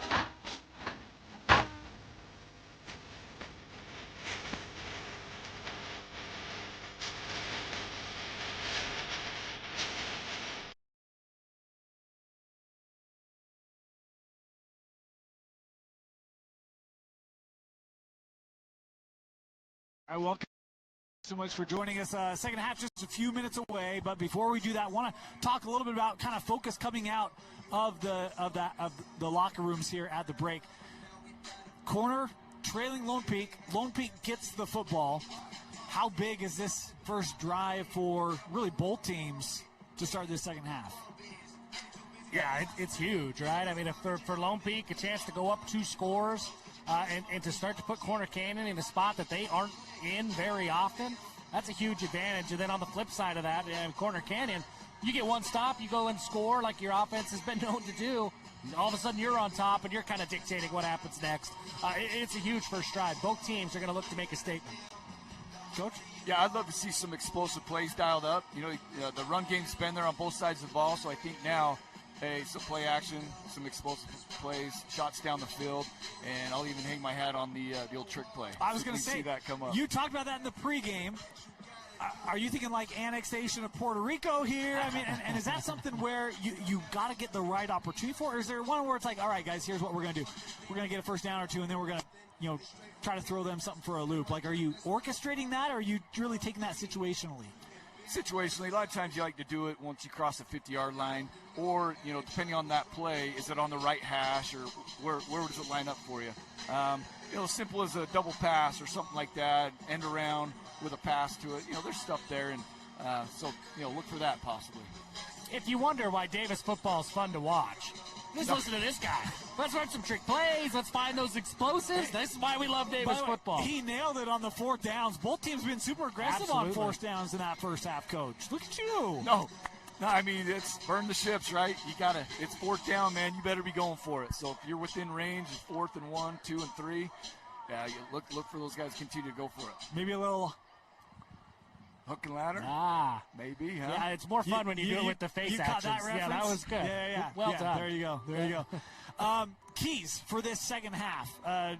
Anything you guys are looking for these two teams to kind of establish take the lead, and ultimately win a 6A state championship? I want to see, it ultimately was not really consequential there at the end of the half, but Helix Suga took a big hit and threw an interception. When he threw an interception against Lone Peak earlier in the year, things kind of spiraled after that. He wasn't really able to put that behind him and move forward. He threw a pick in the semifinals, did an incredible job of putting that behind him and moving forward. I want to see how he responds here in the second half, where he's trailing, where things are getting a little bit tight. Does he start to press? Does that interception or does that hit, does that weigh on his mind at all? I'm really looking for the quarterback to be able to put that behind him. And look, he's the senior quarterback. He's going to Texas A&M. You expect him to come up in big moments like this. I think you got to get him going. Coach? Yeah, I think you're going to see a heavy dose of Kepa and Barney, and why not, right? Those guys have just been fantastic. So I think you're going to see downhill field play by Barney. With Corner Canyon, man, look to see Kai Mazo open one up. I'm big on him. I think he can stretch the field, and I think you got to take a couple shots with him. So we'll see how that plays out. What does Corner do, real quickly, then we'll send you back out to the field. What does Corner do defensively to try to limit this Lone Peak run defense? You're talking about you got to be true to their passing game. So then what can you do to limit Lone Peak's ground effectiveness? Yeah, I mean, you can blitz them, but then obviously now you're getting into more man coverage and leaving safeties on an island out there. So, disguise it. You got to disguise it a little bit, rotate guys down, bring guys off the edge, and start mixing it up a little bit. Yeah, those safeties, I think they got to be really aggressive with their reads and come up and help and run as much as they can without cheating, right? Make the read quick and react quickly and get as close to the line of scrimmage as you can once you make that read. Don't doubt those reads. Be very confident and go make a play. Two offenses that have been going back and forth. The defense is playing extremely well in this one. 17-14, Lone Peak leading Corner Canyon. Second half kickoff just a couple moments away as we prepare to send it back up to JJ and Sly. Second half kick around the corner here on KSLSports.com in the 6A state championship.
Welcome back to Rice-Eccles Stadium for second half action here in the 6A state championship game. Lone Peak leads Corner Canyon 17-14. Jeremiah Jensen, Steven Sylvester with you. Sly, I don't think we could ask for a better first half, right? Both teams playing great football. The story of the first half, I believe, for both teams is the run game. Both teams came out here and were able to run the ball effectively. Yeah, it's big offensive lines, and they are showing it, right? You take this region over any region in the country, and you have to agree, this is top-tier football that we're seeing today. Great football, great strategy being implemented, and it's taking what the defense is giving you. Lone Peak on offense. If they're giving you the running game, take the running game, and that's exactly what you're seeing today. Because Tate Barney's doing an amazing job. Kepa Nimetolu's doing an amazing job of running the football, and even at the end of that first half there, Sean Tahi came in and run that football right there. They had opportunities with the kickoff return game that got taken back. Lone Peak has had their chances here. It's only a 3-point game, so nothing is out of reach. Corner Canyon's bringing it. It is 2 quarters of football left. 24 minutes left in this football game, and you're going to see it all. I think this second half is going to be full of awesome football being played. Big-time playmakers making big-time plays. I cannot wait to see how this ends. I just have no idea how this is going to end, right? Because Lone Peak is being so successful on the ground. Does Corner Canyon make halftime adjustments to try to take away the run, which is going to open up the Pula brothers on the outside and Ledger Holmes as well on the outside? This is just going to be awesome to see how this one ends. Hila Mikasuka, I think, is playing a great first half. Aside from that interception at the end of the half, it is what it is with all of that. 3 seconds left and taking a shot at the end zone and getting an interception. That's not much, but doing it with his legs, that's what the defense is giving him, letting the QB run game for Corner Canyon handle. It's just been a terrific football game thus far. Let's go down to the sideline. Kayla Kiesel standing by with Corner Canyon head coach Eric Kerr. Hey, Coach, down at the half, interception. right before the half. What needs to change? What changes were made to get the momentum swinging back your way? Yeah, the last pick was just situationally, it's kind of tough. We're trying to throw it down and take a Hail Mary shot. Like, there's really nothing you can do there. But just our execution overall, we got to understand what our plays are and run the concepts the way they're supposed to be in the pass game. Same a little bit of our run game, just being a little more physical up front, and defensively the same deal. Just being more physical, getting lined up. So, thank you so much. Yeah, thank you. I appreciate it.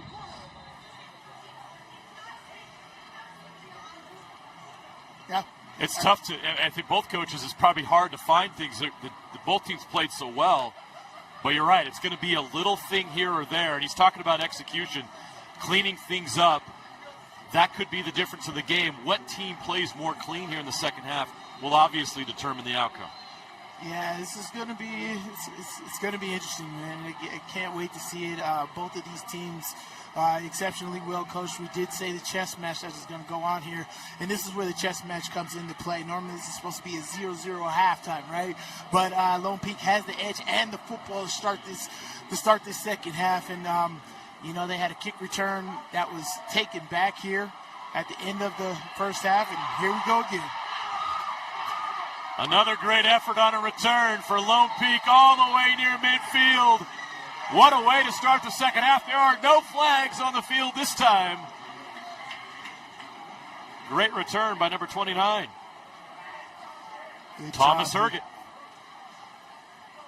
Herget does a great job of making that first defender miss and get into the open field and doing exactly what you can, get the most out of your yards, getting all the way to the 50-yard line, making this a short field for this offense. Thomas Herget having impact in this game, had a catch for 23 yards in the first half as well. So Lone Peak will start at midfield. 1st and 10 with a 17-14 lead. Keppa keeps up the middle. No, not going anywhere. Sent the other direction. Great job by that Corner Canyon defense. Diesel Dart came up and makes the stop.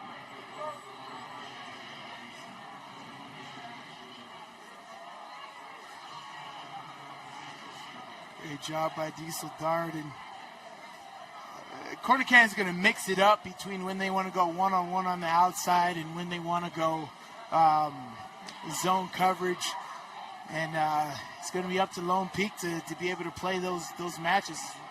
When are they going to get those one-on-one opportunities for your outstanding receiver? To Barney this time, 2nd and 9, nothing there either. Yeah. We talked about it, right? Is Corner Canyon going to make the adjustments to take away that prolific running game that we saw in the first half? 137 yards in the first half of rushing. Can Lone Peak understand that they're going to make their halftime adjustments, right? And if they're going to make their halftime adjustments, what are you going to do to counteract those adjustments and take advantage of it? This is going to be about opportunity here, right?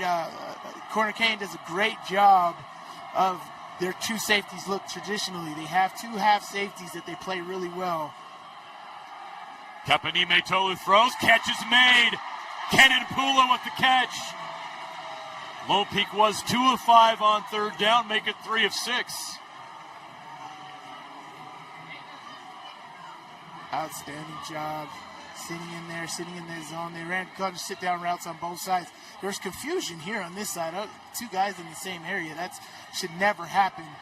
But Keppa was looking at the right direction and delivered the football to Kenan Pula. 1st and 10 now from the 37-yard line of Corner Canyon.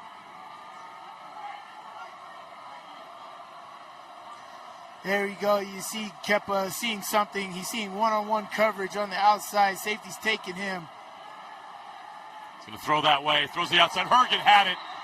Through the hands. Incomplete. It'll be 2nd and 10. Yeah, this was take a shot time. It's just he saw that. He saw him coming in motion. He saw they were in man coverage here. So if they did an exchange, either Jaren's going to come open or Herget's going to come open in the flat. He takes Herget right there. And you're not going to score on every play, but you want to take those chunks. And that could have been a big 6-yard, 7-yard chunk play that right there. That's a huge miss for this offense. 2nd and 10 from the 37. Catch is made. Kenan Pula at the 30. And they give him the 29-yard line. Great coverage. Just short of a first down. Great coverage by Joaquin Rodriguez, tackling the catch, make sure there was nothing out. But that was a nice chunk play right there, now making it 3rd down and short. Here you got Kennedy. There's so much cushion. I mean, I get it. They're talented. But your cornerback is starting 12 yards deep. Yeah, it's deep. That's hard. That's tough sledding right there. And then he's backing up. He's starting 12 yards deep and then backing up. Blitz comes. Barney goes the other way. Tate Barney finds a hole. He's got a first down up to the 22-yard line.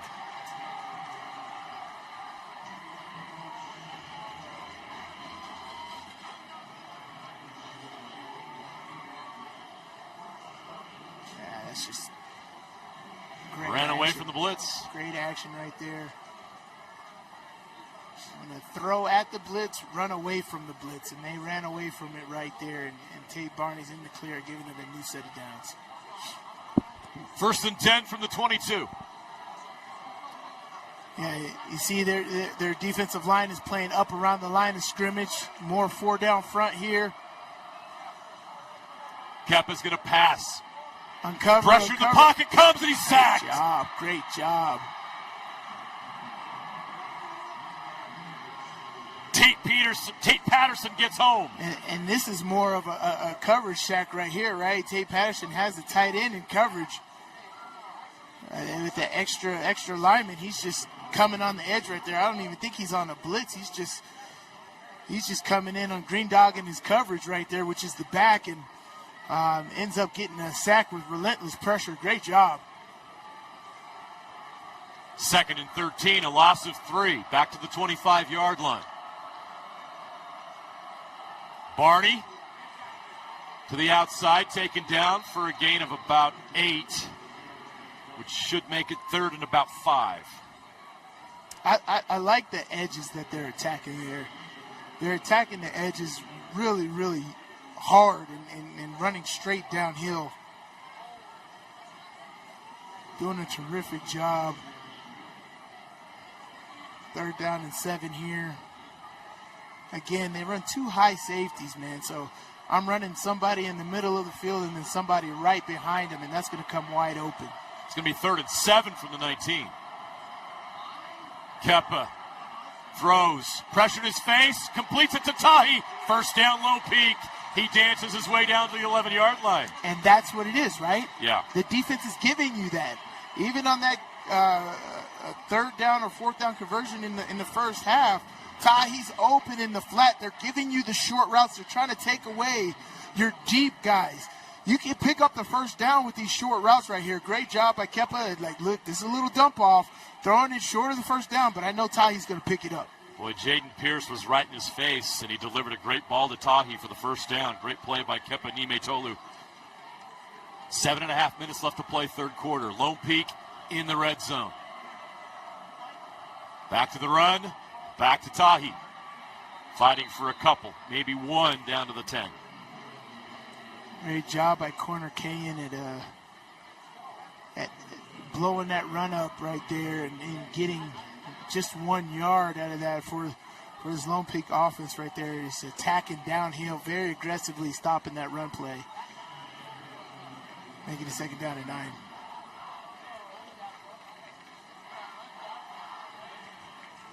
This will be 2nd down and 9 from the 10-yard line. Barney is the back for Lone Peak. Tight formation. Keppa takes the snap. He's going to keep. He's got blockers. He's inside the 5-yard line. Nice. That was 3rd down and 3 here, right? And things are opening up. You can still get a whole new set of downs here by getting down to the 1-yard line.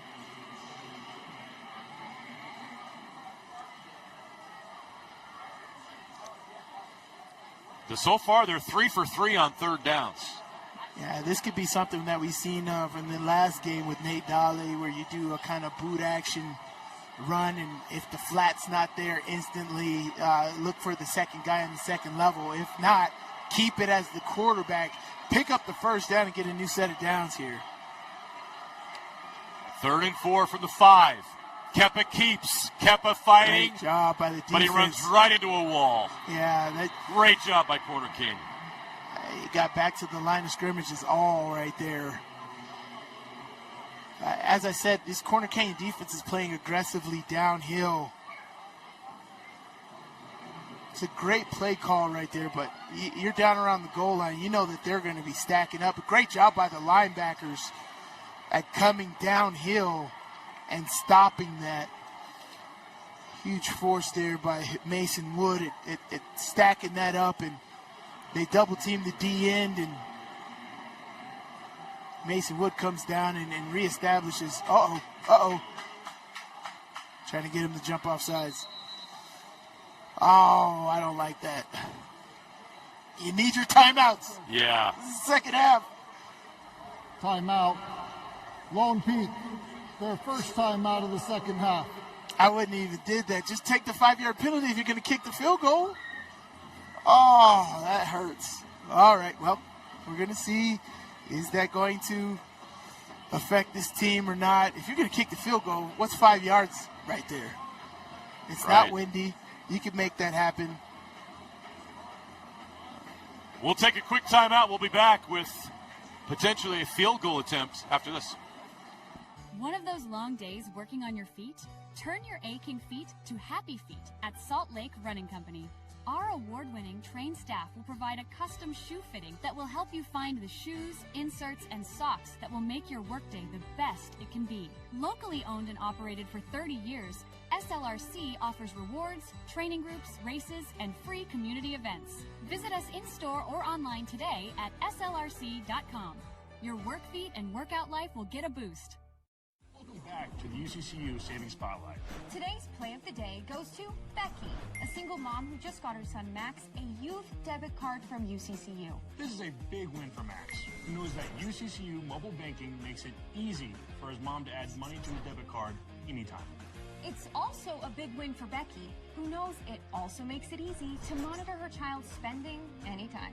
Final score, 1 happy son, 1 responsible mom. With the assist from UCCU.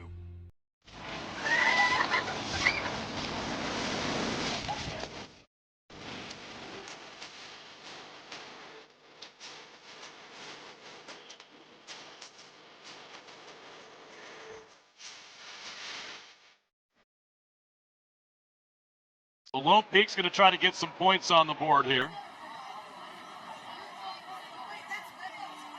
Jake Barker comes on and will attempt a 22-yard field goal.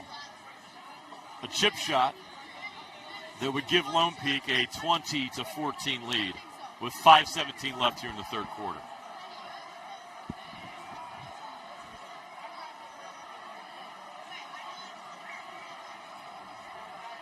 The hold's down, the kick is up, and it is good.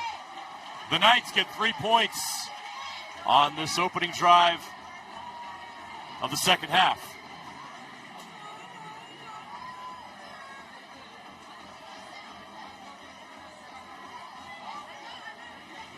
The lead is 20-14, Lone Peak over Corner Canyon.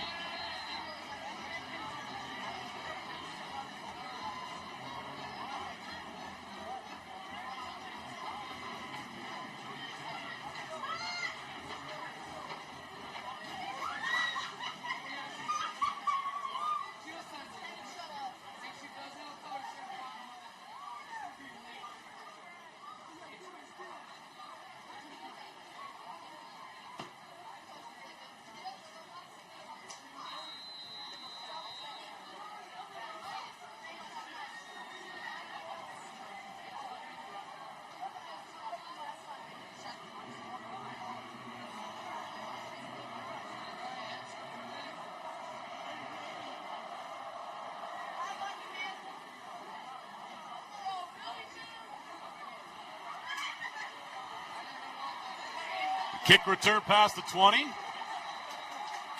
Up to the 22-yard line. The Lone Peak coverage team does a great job. So that's where Corner Canyon will start this drive. 1st and 10. 13 plays, 45 drives, 45 yards in 6:48 on that drive. So Lone Peak used up a lot of time. Barker with the 22-yard field goal. And the Knights lead 20-14. Yeah, a 6-point lead. That's all. There is not a big difference here. With the, nice play. Great job. Tag Zundel was there first. Tag. And he got some help from his friends. No gain there, a loss of 2 yards. Great job by Tag Zundel getting off the block right there and making that play in the backfield. Blowing up, hitting the puller is exactly what you want to do. You want to be the hammer, not the nail. On both sides of the football, Tag was the hammer there. Hits the puller and pulls up the running play and makes the play in the backfield. Jackson Carruth was the back. Weston Briggs back in. Now Kasuga's going to throw in the pocket over the middle. Incomplete. Too high for Jashawn Mayberry, the former Knight. Great coverage. Great coverage there by Toa Tanavasa right there. Right over the top of the coverage.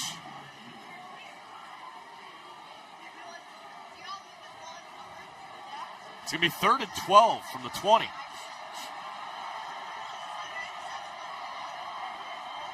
Kasuga, the pocket is there. The catch is made up to the 35-yard line. So a great job there, Kasuga, with a nice pass to Lucas Jackson for the first down. Feels like we say a new receiver every single time, right? They got a lot of guys are deep, man. This receiving core is very, very talented. Now 4 of 8 on 3rd down. The throw outside to Zay Morris. Morris makes a couple of moves. Shake and bake. Out past the 45 to the 46-yard line. That's another first down. And this is the rhythm and the tempo that this Corner Canyon offense has been looking for. Right. Lone Peak's done a great job disrupting that.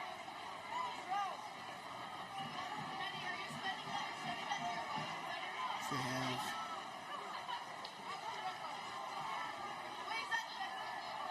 First and 10 from the 46. Kasuga will pass. Over the middle. It's there. It's caught. It's a touchdown. 54 yards. Mayberry with the catch against his old team. But we have a penalty. It looks like it's going against Corner Canyon. And it's coming back. Is it a illegal formation again?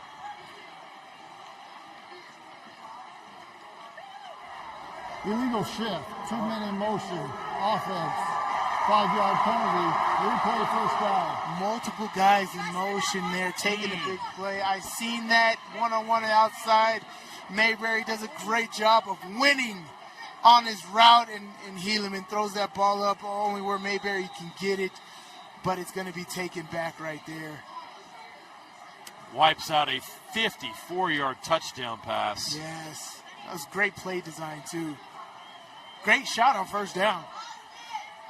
It'll be 1st and 15 instead from the 41. Kasuga in the pocket, throws over the middle, catch is made. Lone Peak quickly gets there to wrap him up. He's back to the original line of scrimmage. Zay Morris with the catch. Again, they're going up-tempo like they were on that first drive. Trying to keep the pressure on Lone Peak, even with the penalty. Going no huddle here.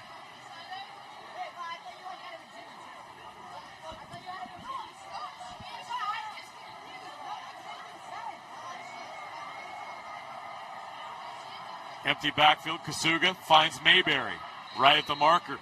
Great job. That'll move the chains. It's first down at the 44-yard line. Just not understanding why multiple people are playing so far back on the defensive side of the ball. Like, normally you want to create levels because as a defense you don't want to be at the same level guarding somebody because of switch routes and you're running into each other. But they got multiple guys that are playing back, and those 5-yard hitch routes are coming wide open. That's holding, but big play by Weston Briggs into the secondary inside the 20-yard line, down to the 17. Not called, but well, Lone Peak fans aren't going to like no, that replay. They're not. But you know, hey, got away with some there. Yeah. Weston Briggs with a 27-yard gain. Corner Canyon's in the red zone. Briggs again. He's had a quiet game, but he's heating up now. Another carry to be second down. You sound like NBA Jam. He's heating up. I better not. I got to save my voice. We still got another game after this. Oh, yeah. It's a state championship. You can't save anything. You gotta I lay it on the line, JJ. Got to leave it all on the field today. Got to empty the tank. Coming up on 2 minutes left in the third. Kasuga's going to hand off again to Briggs. Weston Briggs inside the 10-yard line. They're going to mark him right at the 10. It'll be third down and about 2. This Lone Peak defense has been stout. But Corner Canyon's got them on their heels right now. Briggs has owned this drive. He's up to 50 yards on the game. Third down and 3 from the 10.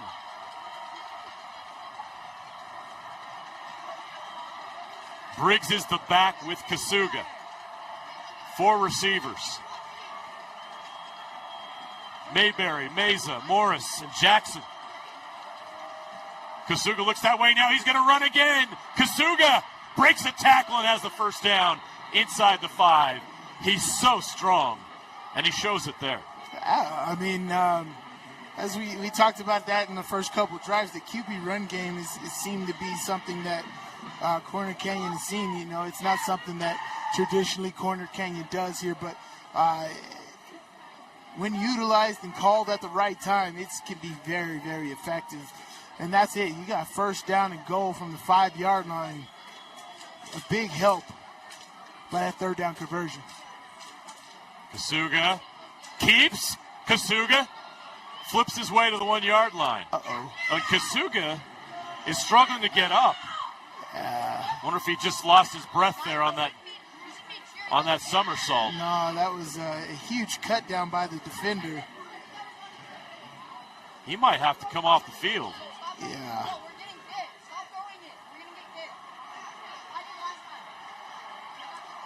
Yeah, Helaman Kasuga's leaving the game. Bronson Evans is going to come on for him. And of course, Bronson Evans, no slouch, is very comfortable on this turf. He was the starting quarterback with Kasuga out on that state championship team last year. And they got big boy bodies coming right off this right side. Evans will hand it off. Briggs up the middle. Weston Briggs into the end zone for the touchdown. We're all tied up at 20 with the PAT pending. Briggs making his presence felt here. Amazing touchdown run right there. Great drive by Corner Canyon. I think Brock Bank is understanding that field goals aren't going to get it done in this game. The extra point is good, and that's a key extra point. Yes, it is. The Chargers have taken a 21-20 lead over Lone Peak. That's just big boy football. I'm meeting you in the hole. That's the Oklahoma drill right there. And folks, if you want to know why you do the Oklahoma drill in tackle football when you're little, that right there. Meet your man in the hole, mano a mano. What's going to happen? Are you going to stand up, or is he? And that's what happens. You're going to stop this touchdown right here. That was awesome operations by Corner Canyon and driving down. They were very comfortable. I think that them allowing Lone Peak to get a field goal on that last drive was like, okay, good, 6-point game. That's all it is. We can score a touchdown. They drive down the field and make that happen. 7 points here in this third quarter. Oh, man, this time of possession was crazy. 12 plays, 78 yards in 4 minutes and 52 seconds. Capped off by that Briggs touchdown. On that last drive, Briggs had 4 carries for 35 yards and a touchdown. Helaman Kasuga was 4 of 5 passing for 41 yards. Kasuga now 68 yards rushing in the game and a touchdown. Weston Briggs 50 yards rushing and 2 touchdowns in this football game. Lone Peak's averaging 5.7 yards per rush. Corner Canyon 5.4. Did we say they were evenly matched? This game is about as even as you can get. Yeah. 1 point separating these two teams with 20 seconds left in the third quarter. What a state championship game this has been. This is exactly what we expected.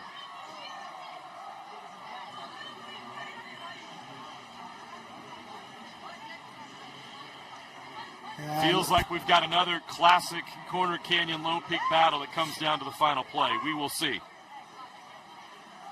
We have 12 minutes and 20 seconds left in this 6A state championship game. Is that already the fourth lead exchange there? I believe so. Squib kick that's going to roll out of bounds. Is he not going to throw the flag?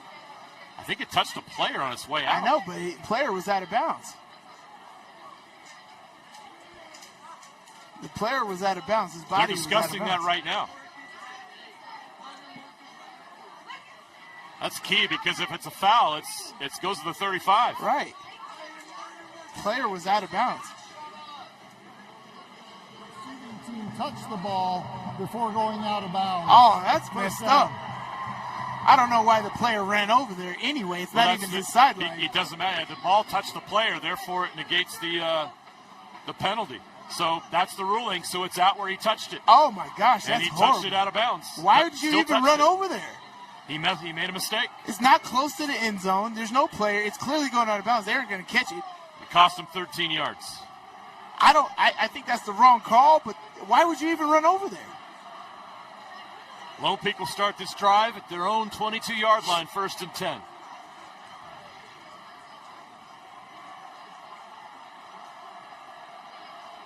Keppa throws. It's a high pass. It's caught up to the 25-yard line, but Joaquin Rodriguez comes up and makes a play to keep him from getting any further. Outstanding defensive back Joaquin Rodriguez is.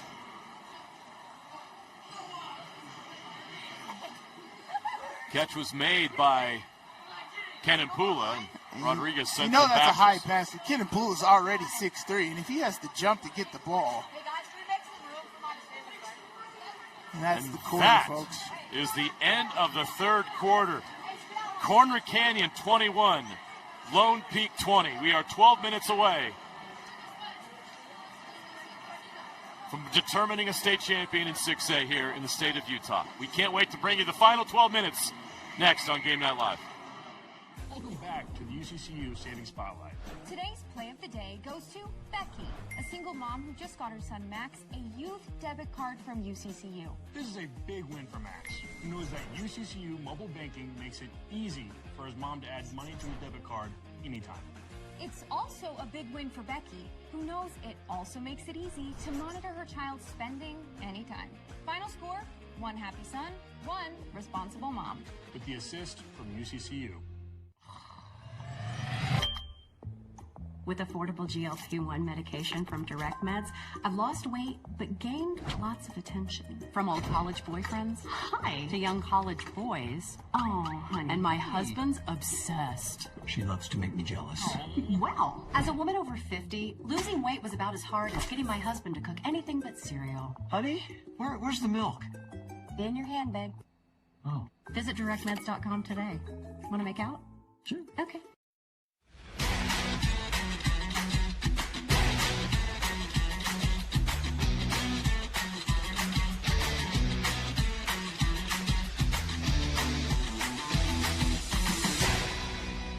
Want to supercharge your savings? Right now, UCCU is offering short-term savings options with incredibly high yields. Plus, UCCU makes it easy to transfer money from other financial institutions. Just visit UCCU.com and supercharge your savings.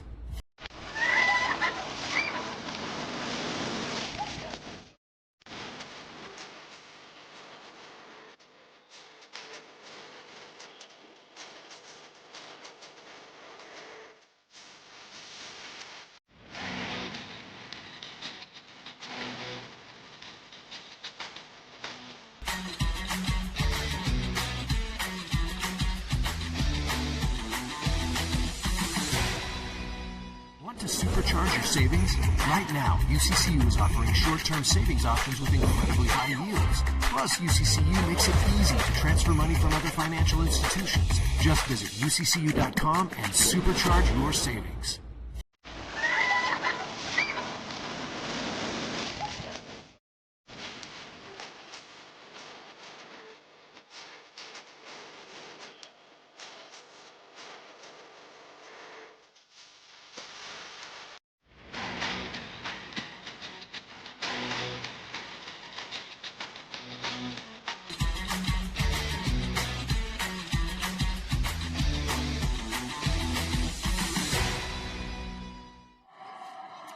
Welcome back to Rice-Eccles Stadium. 12 minutes left in the 6A football season. In 12 minutes, we will determine a champion. In 6A, Corner Canyon leads Lone Peak 21-20. The latest chapter in this rivalry being written as we speak. It'll be 2nd and 6 from the 26 for Lone Peak. They're going to go to the run. Barney up the middle, fighting for yards, gets a couple out to the 28-yard line.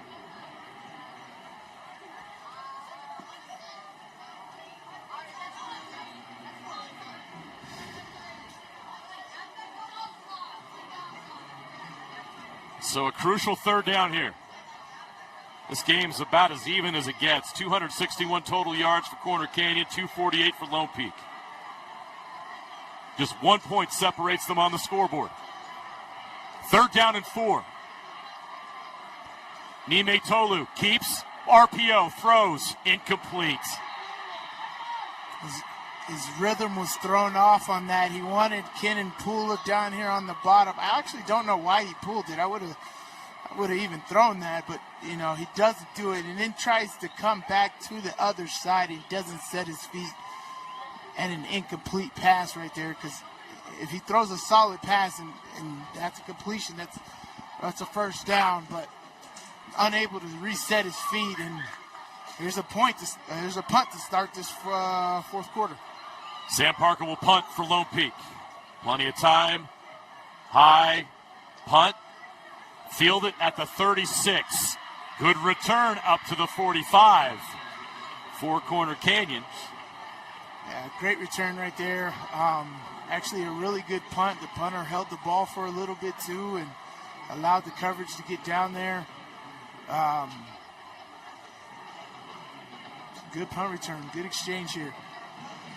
Let's see if this Lone Peak defense can step up. You know, this Corner Canyon offense seems to be rolling right now. But in that 2nd quarter, they kind of stalled, right? Yeah. You know, and Lone Peak stepped up. Let's see if that's going to be the same case here in this 4th quarter. And for Lone Peak, this is a short field for Corner Canyon. Great field position. They'll start at their own 46-yard line, 1st and 10. 11-10 left to play. Kasuga, empty backfield. Throws over the middle. Caught. 1st down. They'll mark it with the 41. The Chargers are in Lone Peak territory. Yeah, that's a great throw and catch right there. That's exactly what you want. Defensively, that is extremely hard to carry. The linebackers got to pack it in. They call it pack it in that cover 2 right there. You feel that receiver kind of bending that route right behind you. You got to pack it in. He doesn't, and Helaman Kasuga drops a dime right there. Kasuga again throwing. Over the top. Incomplete into double coverage. It's a good job by Kenan Pula at not causing a pass interference right there. He didn't judge the football right there. He just looked straight at the receiver, swipes at the receiver, but doesn't make contact to where it's a penalty. That's a great defensive job right there when you're kind of out of position. Kai Meza was the intended receiver. They take a shot on 1st down. It'll be 2nd and 10 from the 41-yard line. Back to the run. Weston Briggs. Briggs breaks it into the secondary. Past the 30-yard line down to the 28. And Weston Briggs has come alive here in the 2nd half. Oh, yeah. And again, we can call all they got any play. But we talk about how Corner Canyon has momentum and how good this offensive line is, right? They're doing a great job right now. More Briggs, 1st and 10. Another big run, an 8-yard run. Yeah, and here's the thing: Lone Peak's going to have to do something right now because everybody's coming up and they're getting caught at the line of scrimmage. And then once Weston Briggs gets to that 2nd level, you only have Kenan Pula as your post safety, and he's making the tackle every time. That is going to be extremely difficult. They need to do something to circumvent everybody getting stuck at that first line of defense. Okay, we got an injury on the field they'll attend to. Meanwhile, we're going to get an injury update on Helaman Kasuga, who's back out on the field. Caleb. Yeah, I mean, as you can tell, Helaman is back on the field. I went over and observed. He took a pretty hard hit to the shins and just needed a second to walk it off. But while he was taking a minute to recover and walk it off, I watched him go around to almost all of his teammates and individually took a moment with each of them, as many as he could, and uplifted them, encouraged them, and had that individual moment with them and showed what kind of leader he really is for that team. And we see that leadership. It's very clear. Kayla, thank you. Weston Briggs in the second half, 6 carries, 55 yards, and a touchdown. In the first half, 6 carries, 15 yards. So you see the difference. Weston Briggs, they've been able to get him going. This is another huge loss here for Lone Peak. Tag Zundel goes out again in this game, and Lone Peak needs him on defense, especially here in this fourth quarter. Another first down for Briggs and Corner Canyon. They are marching down the field, now in the red zone. And a very balanced attack, 150 yards passing and 153 rushing here in this game. 9.5 minutes left to play. Kasuga hands it off to Briggs. Briggs fighting for yards. Briggs, Weston Briggs, into the end zone. 12-yard touchdown. The Chargers put 6 more on the board. What a drive by Corner Canyon. An extra point will give them an 8-point lead. Which, as you mentioned, is huge, right?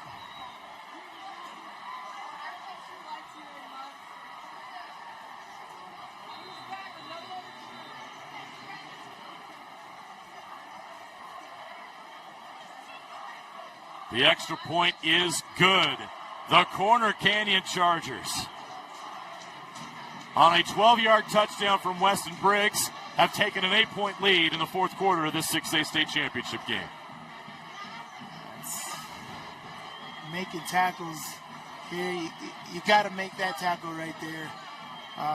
And again, as you said, we're missing Tag Zundel, which he is that left defensive end. They crashed down right there, and it's a great job blocking by this O-line and attacking that right tackle edge. And down by 3 at halftime, now back up by 8. That's the third touchdown for Weston Briggs. 6 plays, 54 yards, and a minute 43. In the truck, if you can pull up the video of Corner Canyon's last 2 state championships, the Corner Canyon Chargers are trying to take another trophy home in a state championship game. This was Isaac Wilson 2 years ago against Skyridge. You remember this toe tapper by Jerome Miles. The Chargers defeated Skyridge in that state championship game in 2023 after a 2-year drought for them. And then last year, with Helaman Kasuga as the quarterback, but not quite, because Kasuga couldn't play because of injury. Kepanime Tolu, it was the Knights and the Chargers again in that one. Bronson Evans came in and was awesome. He led this Corner Canyon Chargers team, connected with Kai Meza a number of times in the semifinals and finals. Coach Kerr celebrated 100 wins and a state championship. That's the last 2 years. The Chargers have hoisted that trophy above their heads. They are now 9 minutes and 27 seconds away from a three-peat. This dynasty continues to roll. The Knights are trying to put a pause on that. And they got 9 minutes and 27 seconds to rally here. There's no reason to think they can't. They've already beat Corner Canyon this season. They trail only by 8. It's still a one-possession game. But this possession will be crucial. The Knights need points. And this Corner Canyon defense has a great opportunity here. And that ball rolls out of bounds. Yeah, Was it touched? It was not. That time, though. That was not touched. And this time the Lone Peak special teams does a great job not touching it, and that'll bring the ball out to the 35-yard line. And we're going to go back to what plays mattered in this game, right? Them not converting on their first drive of the second half. You take up so much time, you don't convert, and then you waste the timeout. Yeah. Down there as well, and so yeah, it's going to be interesting. Lone Peak has a lot had the momentum, and this is a Corner Canyon, a good coach football team, can ride the wave of adversity and when you face certain hardships on the team. Out of bounds on the kicking team. By rule, the ball will be placed at the 35-yard line, first down.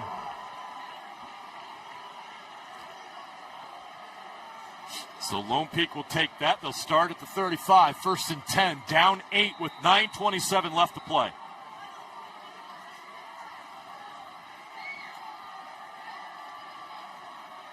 Keppa will throw.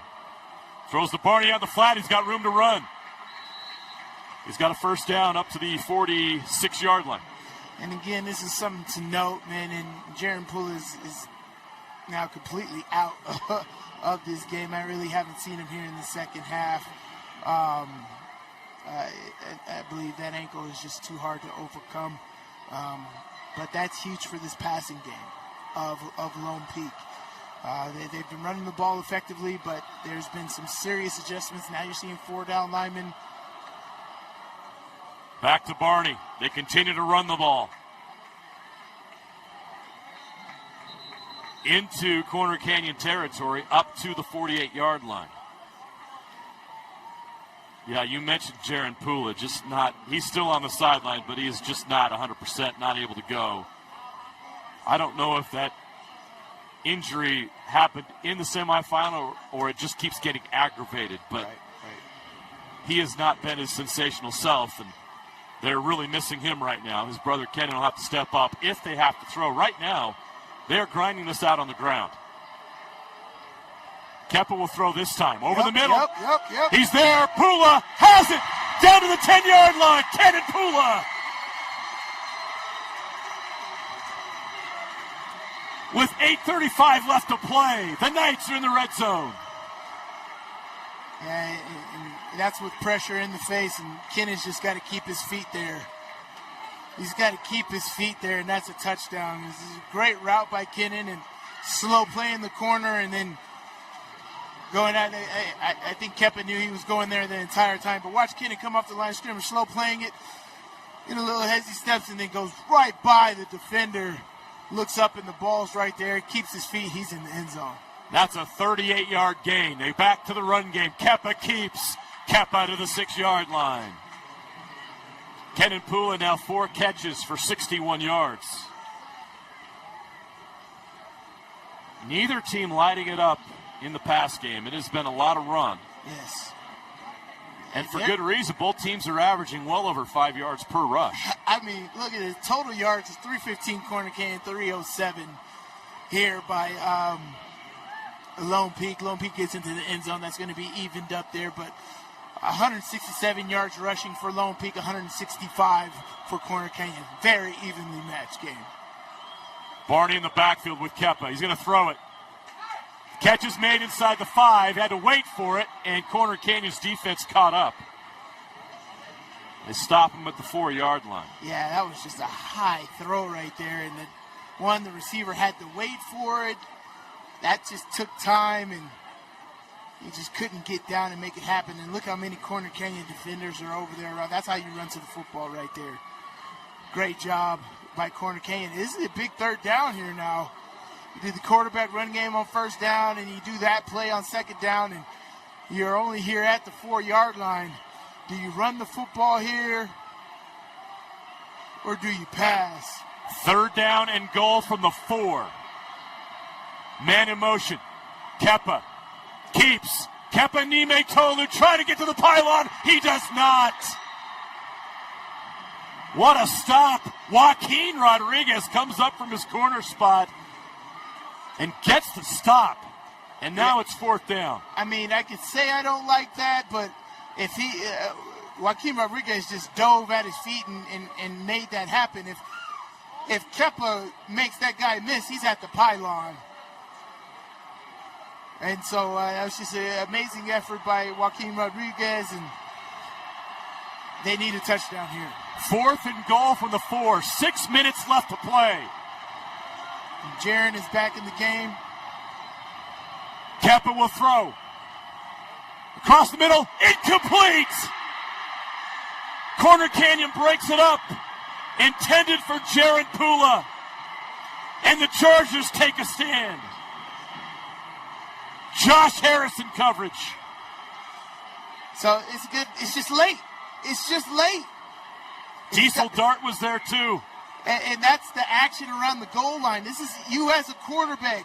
If you're understanding this, the ball's got to come out. Yeah. If you're throwing these short hitch routes where it's right at the right in front of you, right at the linebacker depth, right there, you're trying to get into small windows, the ball's got to come out. You did another hop step. He shouldn't have did another hop step. He's got to catch that ball, sit down, and be ready to fire that ball. That was just a half a second or a full second too late. And Jaron, which is great hands, which is why you put him back in there. He can catch the ball still. That was just too late. The Chargers go to the run game. Weston Briggs runs it out past the 10 to the 11-yard line. Does this Knights defense have one last stop left in them? They've got to get their offense the ball back. For the Chargers, the clock is their friend, and the way they're running the ball right now, they got to feel pretty confident they can run this clock out and go home with the third consecutive state title. Yeah, I mean, and you're asking Lone Peak's defense to stop this offense that's been rolling all second half. They got so much momentum here in the second half. Weston Briggs breaks to the sideline. He was one tackle away. Still a big gain for Briggs. It's a first down, and Weston Briggs is having a monster second half. Kenan Pula saved the touchdown. Yeah, hits it on the run right here. He said these linebackers are getting caught up. This offensive line is doing a great job of allowing the running back to get to that third level, right? That's all you ask. Can you get your running backs to that third level? This offensive line is doing an amazing job of doing that, and it's no reason why they're having such success here in the second half.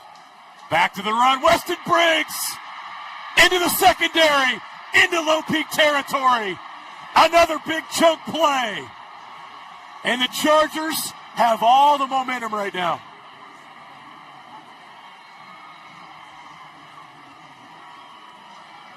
It's very unfortunate. Kenan kind of gets the wind knocked out of him there, so he's going to have to come out here. After a 19-yard run, Briggs goes for 31. 50 yards in 2 plays. Weston Briggs now has 148 yards rushing in the game. He's averaging 8.7 yards per carry. He has 3 touchdowns. Here in the second half, he has come alive. 11 carries, 133 yards and 2 touchdowns in the second half alone. Jeez.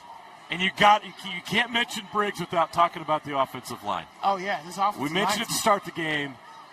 This is an incredible offensive line, and they're showing it right now. Yes. You can't say enough about it. You're allowing your running back to seemingly not get touched until he's like 5 or 6 yards past the line of scrimmage. That's huge. And then, of course, Weston Briggs just allowing his speed to take over in big play after big play. They give him a break. Kingston Cooper comes in. Cooper gets out of bounds at the 30-yard line, just a yard short of the first down. That ends a run of 7 straight runs for Weston Briggs. And in those 7 carries, just the last 7 carries, he has 98 yards. And that has given the Chargers complete control of this game. Their ability to run the football with Weston Briggs.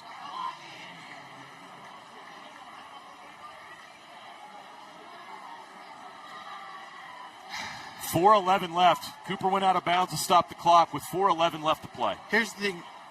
It's not over yet. You could have a bobbled snap. Anything could happen right here. Back to Briggs. Briggs. Another chunk play for Briggs into the secondary, down to the 18-yard line. What a performance from Weston Briggs in this state championship game. Yeah, he just won't be denied. That's just outstanding effort by Weston Briggs. How about the lead blocks as well? Yeah.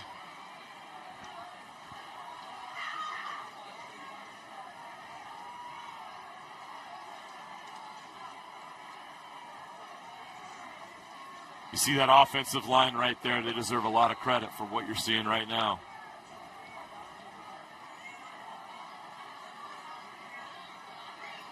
Back to the run. Cooper dives forward. King Cooper. Down to the 16. And that clock continues to run. 3:20 and counting. The Chargers with an 8-point lead and in position to add to it in the red zone.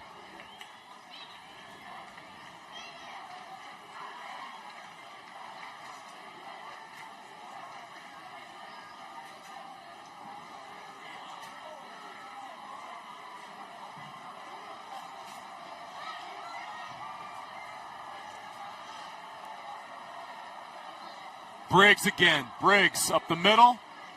They get him down there at the 12-yard line. Clock runs. And remember the timeouts. Lone Peak has 2, not 3.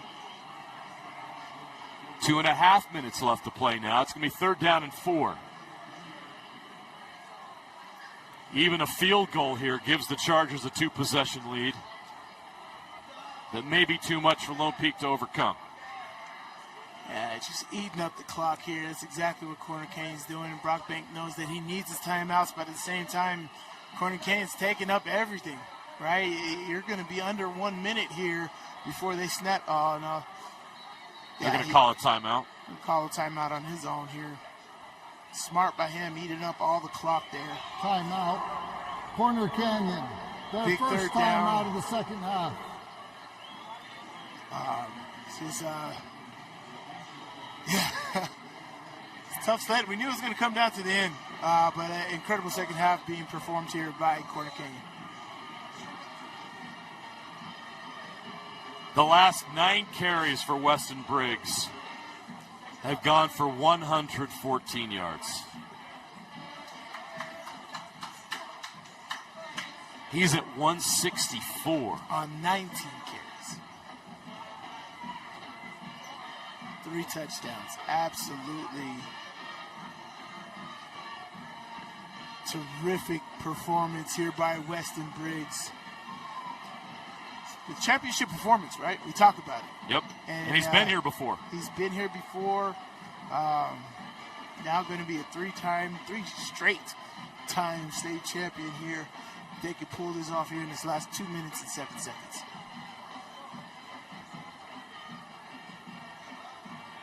But you're going to need it, right? We talked about it at halftime coming out. Lone Peak had to look at this as if it was 0-0, and he couldn't get comfortable. And casually taking the 3 points on that first drive when you have Corner Canyon all the way backed up and on that, man. And so, yeah, extremely difficult to hold off a great team like Corner Canyon. But you had your chances. Lone Peak has had their chances in this football game. Here they go. This is a big 3rd down here. Coach Brockbank is going to have to take a timeout if they're able to stop him here, to stop the clock from burning.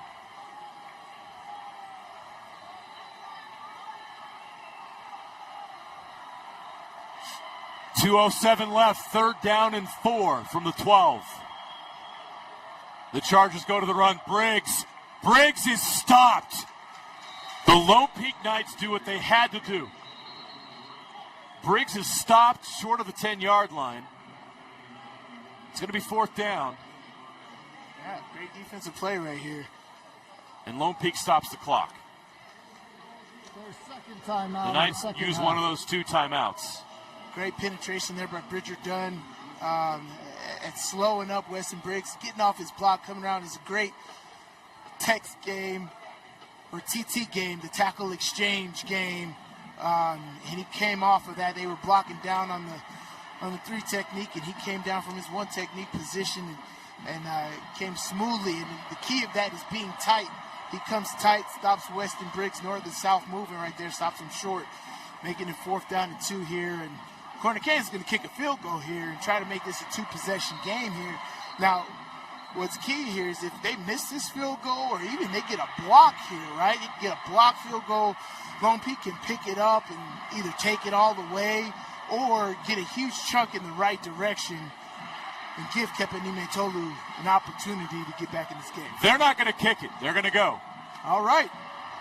Well, here you go. What do you do defensively, right? You got Kai Mesa at the top, right? And they're essentially going to double team Kai Mesa here. They're going to try to draw him off sides. 10 seconds on the play clock. Going to try to draw him off sides, and they're just going to kick. They're going to call another. Actually, I wouldn't even call a timeout. He's going to call a timeout here and kick the field goal. Yeah, they got him. They'll use him.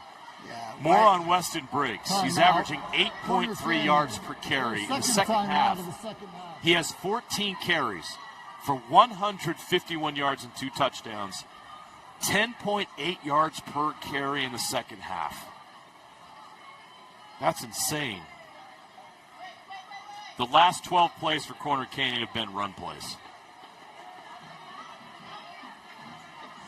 Yeah, Weston Briggs. And 127 yards on those 12 runs. Run, run, run. That was the story of this game, and it came down to which team would run the ball better. And here in the fourth quarter, the Chargers pulled ahead in the run game, and that's why they're in control here. They will kick. This will be a 28-yard attempt by Davis Nelson.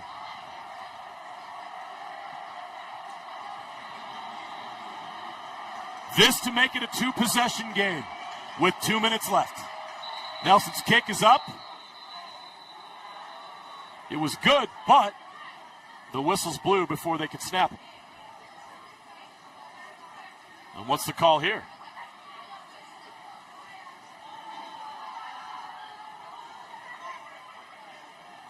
Prior to the snap, illegal substitution, 12 men on the field, defense. That's a 5-yard penalty and results in the first down. Wow. You can take knees now. That's it. You can go to victory formation.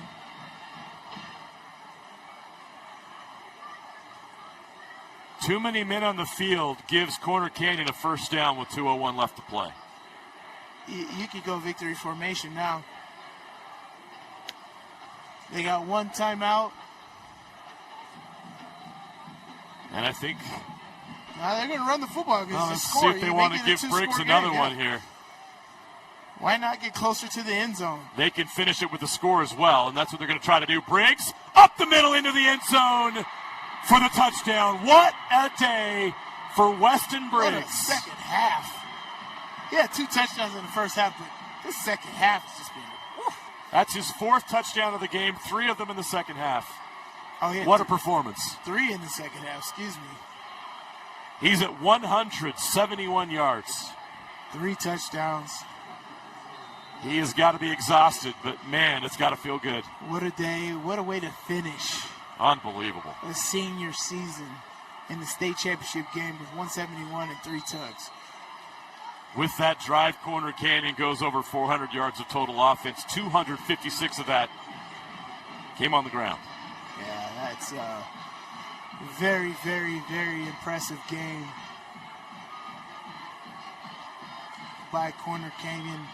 Not easy feat at all, but great push by that offensive line, and that's how you finish. That's how you finish a game right there.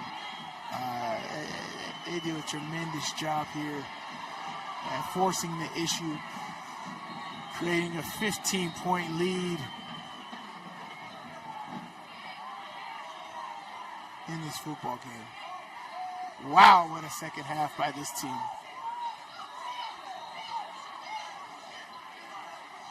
It's all Weston Briggs in the second half, huh? All 3 touchdowns in the second half were all Weston Briggs. How about that? 35-20. The Chargers have taken the drama out of this one. Oh, yeah. 4 and touchdowns. Knights fans are heading to the exits.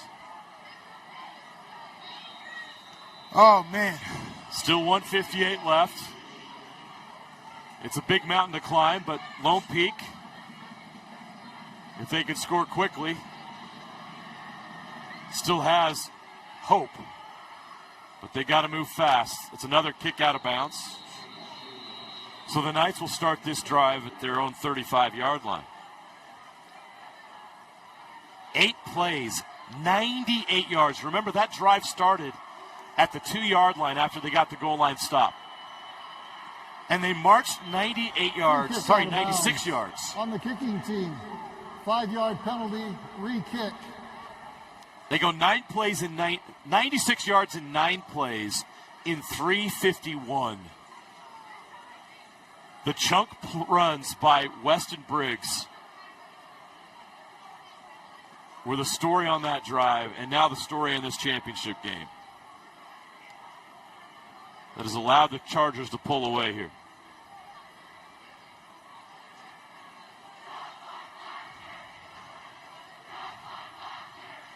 Love seeing these championship performances, right? This is very, very impressive what they've been able to do here today. How they've been able to make these things happen has been absolutely terrific. Nelson will kick off. This one also goes out of bounds.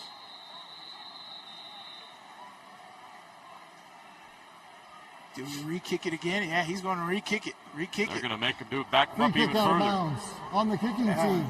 5-yard penalty. You're actually doing re-kick. exactly what they want. Now you're not going to kick it out of the end zone, that's for sure. And, you know, they've actually had really good kick return attempts today. Yeah. You keep kicking it out of bounds, they're going to take it one of these times, and it's going to be at the 50-yard line. All right, because now this is exactly what Lone Peak needed. They would have took it there. They would have been at the 40-yard line, but now you make it re-kick. If they kick it again out of bounds, then they're going to start at the 45-yard line. They're going to just keep making them back up. They got to kick the ball in bounds. Now this is going to be a split kick, and you're going to get a great return either way. This one up the middle. And they got a chance. Trying to find a hole. Ledger Holmes ends up at the 37. That's not hitting it on the run. You're a lot of dancing there, and still you're going to start this there, and you're wasting time on that. And yeah. 152 left to play in this game, 15-point lead. They're going to have to take shots at the end zone here. I tell you what, Jaron Pula was definitely missed in this game. Being able to put pressure on both cornerbacks with the Pula brothers is something that they wanted to do, but they're definitely going to have to take some shots at this game. It looks like there's only 10 guys on the field for Corner Canyon here. Let's see. No, there's 11. Nime Tolu will scramble left. Get rid of the football. And he's going to stay in bounds, and the clock will run unless they call timeout. I don't think they will. They only have one left. Yeah, they gotta have more urgency here. I mean, he's got to throw the football away to stop the clock. A 1-yard run by the Kobe Run is not going to do you no good right now. Under a minute 30 to play. Kepa Nime Tolu throws to the sideline. He's in bounds. Caught, but the clock will continue to run. It'll stop to move the change, but you got to go. Kenan Pula with the catch out to the 48-yard line. Clock minute will start as the chains are set, and that is now. Ball snap with a minute 10. Nime Tolu throws again, and they're going to get out of bounds on that one. Ledger Holmes with the catch.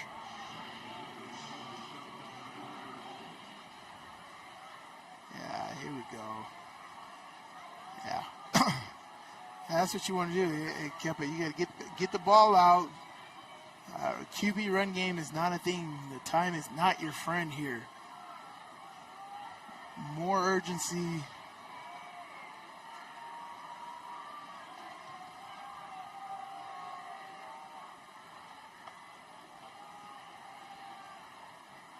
Kepa will step up in the pocket. No one's open. He's going to run and go out of bounds. That took some time off the clock. Yeah, Jaron Pula is just standing at the line of scrimmage. I have no idea what he's doing. That was Kenan Pula's, my bad. it's the last part of the game. You're blocking at the X position. That's got to be rough. 56 seconds left on the clock. 35-20, Corner Canyon leads. Lone Peak needs to make something special happen right now. Keppa goes deep for Holmes, incomplete.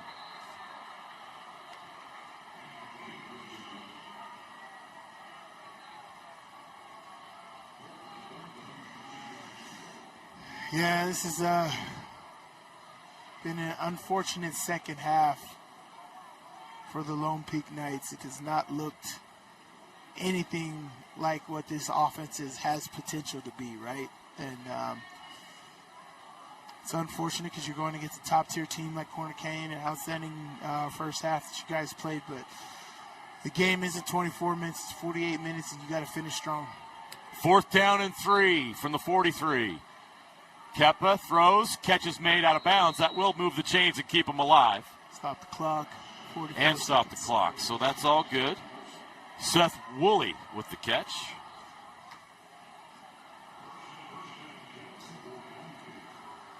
That's Woolley's 3rd catch of the game. 44 seconds on the clock. 1st and 10 from the 37 of Corner Canyon. Keppa in the pocket will throw. Catch is made by Kenan Pula. Or is that Jaron Pula on the outside? And he's wrapped up quickly. And he cannot plant off of that. Yeah. Off of that foot like at all. Gets him up to the 29-yard line. Chains they're going to call a timeout. So with 34 seconds left, Lone Peak stops the clock. Lone Peak, their 3rd and final timeout of the second half. Yeah. This is 2nd down here, and you're going to have to do a couple things. They're going to try to get another 1st down here, and then just take straight shots at the end zone. Yeah, just unfortunate second half for them. But I tell you what, man, it's the resiliency of Corner Canyon is just undeniable, right? And I think that's all Coach Kerr doing a great job of instilling confidence when he needs to, right? Understanding that game's not over. We do this stop here. We stopped them on that first drive coming out of halftime. Game's in our hands, and it just turned into Weston Briggs time for sure. 36 seconds left. 2nd and 2 from the 29. Keppa will let it fly into the end zone. Cannon goes up for it. Couldn't come down with it. Joaquin Rodriguez takes a bow. Rodriguez has been terrific today. Yes, he has been. He's an outstanding corner. And here, this is just a go-get-it ball, and either person could have had his great position by Rodriguez here. Watch him turn. Nice job. Body into the receiver. He's falling back into the receiver, make sure the receiver can't go forward and get it. And because he turned around, he is just much right to that football as Kenan Pula does. 3rd down and 2 from the 29. Keppa takes a snap. Looking to the end zone, short, incomplete. Looking for Pula again, and yeah, Pula can't even put weight on that foot. No, it's really bad.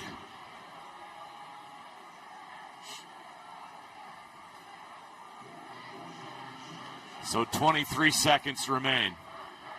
4th down here. Got to have a 1st down to stay alive, and even then, it's going to be tough here for Lone Peak. Even if you get a 1st down here, you got to get right back to the line of scrimmage and either spike it or take another shot at the end zone. They're going to send pressure. Keppa steps up, throws to the end zone. Incomplete. And Corner Canyon takes over on downs. 16 seconds left until the party starts on the east sideline.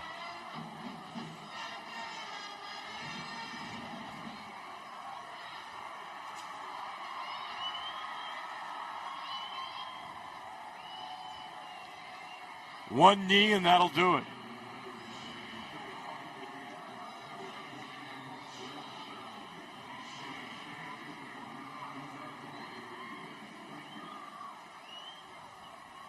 Here you go in the best formation in football. And Bronson Evans, the senior quarterback, will take care of business.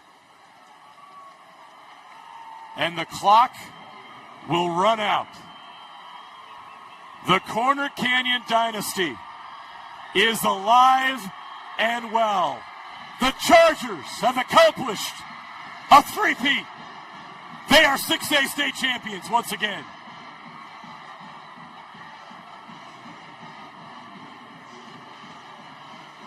Outstanding job by Corner Canyon today. Hey, gotta be excited. Never get tired of winning, right? And that's what it is. It's something new for all of these guys, and know what it's all about, man. And Corner Canyon stays on top.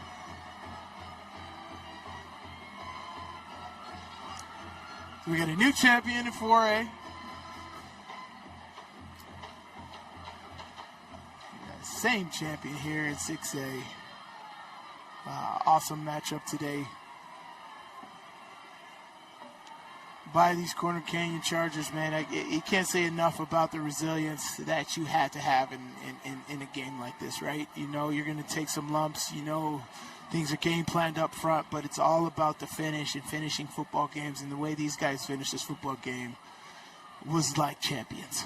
Outstanding job. It was a pretty clean game, only 10 total penalties. The only turnover was the inconsequential interception at the end of the first half. And you got to take those penalties for what they are, too. I think right. A good 4 or 5 of those were kicks out of bounds. Exactly. Right? No, and that was good, clean football yes, by 2 championship-level programs. And the difference was the run game in the fourth quarter for Corner Canyon. Second half. But, Weston Briggs. Yeah. Just... They were able, I don't know what adjustments they made. It'd be a great question down on the field, but they made some adjustments in the way they were blocking that Lone Peak front, and it opened everything up for Weston Briggs, and the chunk plays came, and that 96-yard drive, they'll remember it for a long time. That was a championship drive, and it's earned them a 3rd consecutive state title. Yeah. Exactly what they needed, man, and they won in for me, that's dominant fashion. The way you run the football, that's 255 yards rushing the football in a championship game against that defense. Yeah, that's dominating fashion, right? And you did not have those numbers. Like we looked at it, there was they had. Lone Peak had 137 yards rushing in the first half, right? And only 40 here in the... They finished with 171. Right, and so there was just huge adjustments. Halftime adjustments by Corner Canyon was championship adjustments, right? And it's what you got to do in these games. It's like it's forever moving. It's fluid, right? It's the game plan may not be what you came in here with, but the best teams are able to make the proper adjustments to win football games, and that's exactly what Corner Canyon did today. Just adjusted, and now going to be able to raise another banner at their school. Helaman Kasuga completes his remarkable high school football career, a 4-year starter at both Timpview and Corner Canyon.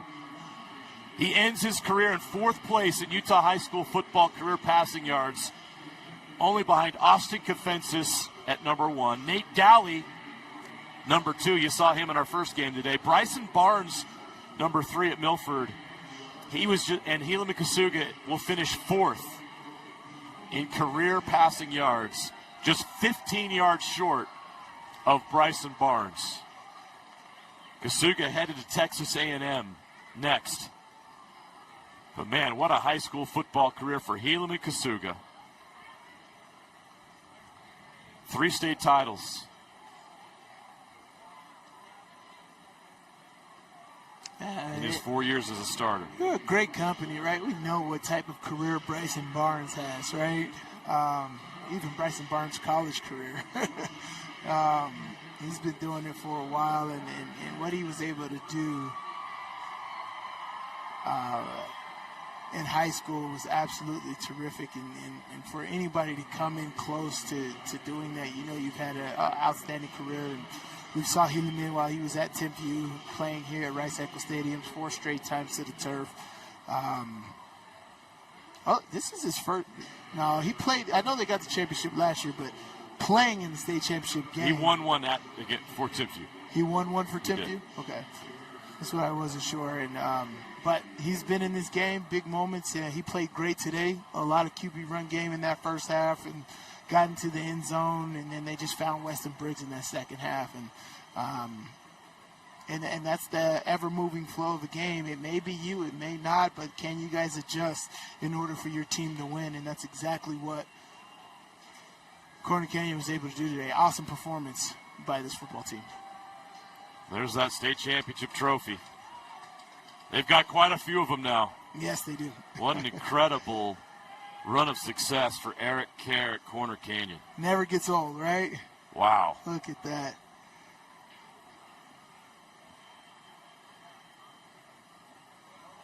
Yeah, big compliments to everybody at Corner Canyon for continuing to provide Coach Kerr and these football players everything that they need to do to consistently win championships. And they're technicians, man. You have to appreciate even all the transfers that come in, just the way that they play football. So congratulations to all of his assistant coaches at being able to coach these kids and get them prepared each and every year to be in this position. This is why kids want to go to Corner Canyon. They understand winning happens here. It's a winning factory, and they just did it the right way this year.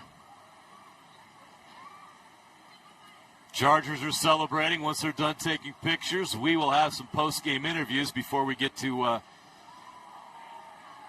KSL Sports Rewind post-game show.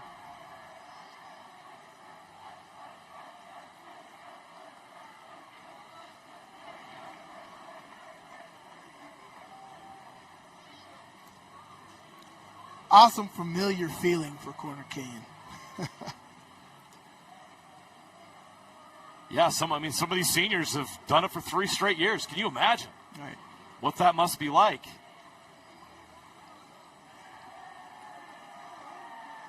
Yeah. To feel that 3 consecutive years. Up here at the turf. And this is the 6th time that Corner Canyon has won a state. Great, so puts a block on him and I'm able to get through. That was just the highlight of the game for sure. Hey, well, congratulations. Enjoy it. Thank you so much. Appreciate you guys. Man, I absolutely love the high praise for the offensive line. Yeah. Right? It's can't be denied. Feel like we got to hear from an offensive lineman. Man, you do, but those guys just can't wait to get to post-game meal. Yeah, most of the time. Right. They're just hungry. But, yeah, tremendous job. Weston Briggs, man, he's an outstanding football player. You know, I think he deserves more offers than what's out there. Absolutely terrific football player. Had an absolutely terrific high school career at a top-tier school. Highly productive at each one of these championships the last 3 years.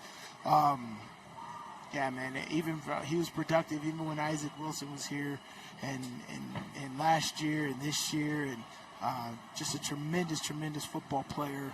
And the way to cap off a high school football career, then having over 170 yards rushing, 4 touchdowns. Yeah, finished with 171, 4 touchdowns, averaged 8.1 yards per carry in the second half. Briggs had 15 carries for 156 yards and 3 touchdowns, 10.4 yards per carry in just the second half. Yeah. Incredible. Let's go down to Kayla Kiesel, who's standing by with Easton Toffel. Hey, congratulations. You dominated the line of scrimmage tonight. What allowed you to win that physical battle? Just all the boys around me. You know, the whole O-line pitched in. We all came together as a group. We all came together as a group, and we worked our asses off. Through all the indie periods, all the sleds pushed. We did it. We all came together. Your backfield game was strong tonight. What allowed you and your offensive linemen what was the key to that success? 25. 25. It was 25. Weston. We wouldn't have been here without Weston. And, you know, all the O-line, we opened up the holes for him. We all worked together. We're grateful for a running back like him. What's been your experience playing here as a Charger, and what are you going to look back and remember being a part of this group? Everything. You know, Coach BJ, Coach Kerr, all the coaches, they all make sure everyone's good. You know, they all make sure you're a part of the team. No one's left out. You know, the culture here is very strong. Brotherhood, we're all very tight with each other, and there's no one out. But, yeah, I'm just going to miss everything about this team. I'm so grateful for this team. Congratulations. Thank you. Thank you. There you are. The state championship trophy once again in the hands of the Corner Canyon Chargers. They defeat the Lone Peak Knights, their rival, to win a third consecutive state title. 35-20 is the final. Corner Canyon Chargers, 6A state champions in the state of Utah. That's a wrap for the 6A game. We got a 5A state championship left. One more game under the Thursday night lights here at Rice-Eccles Stadium. Orem and Springville for the 5A state title. That is coming up at 6:30. We will see you then. Until then, let's go down to the KSL Sports Rewind guys for the post-game show.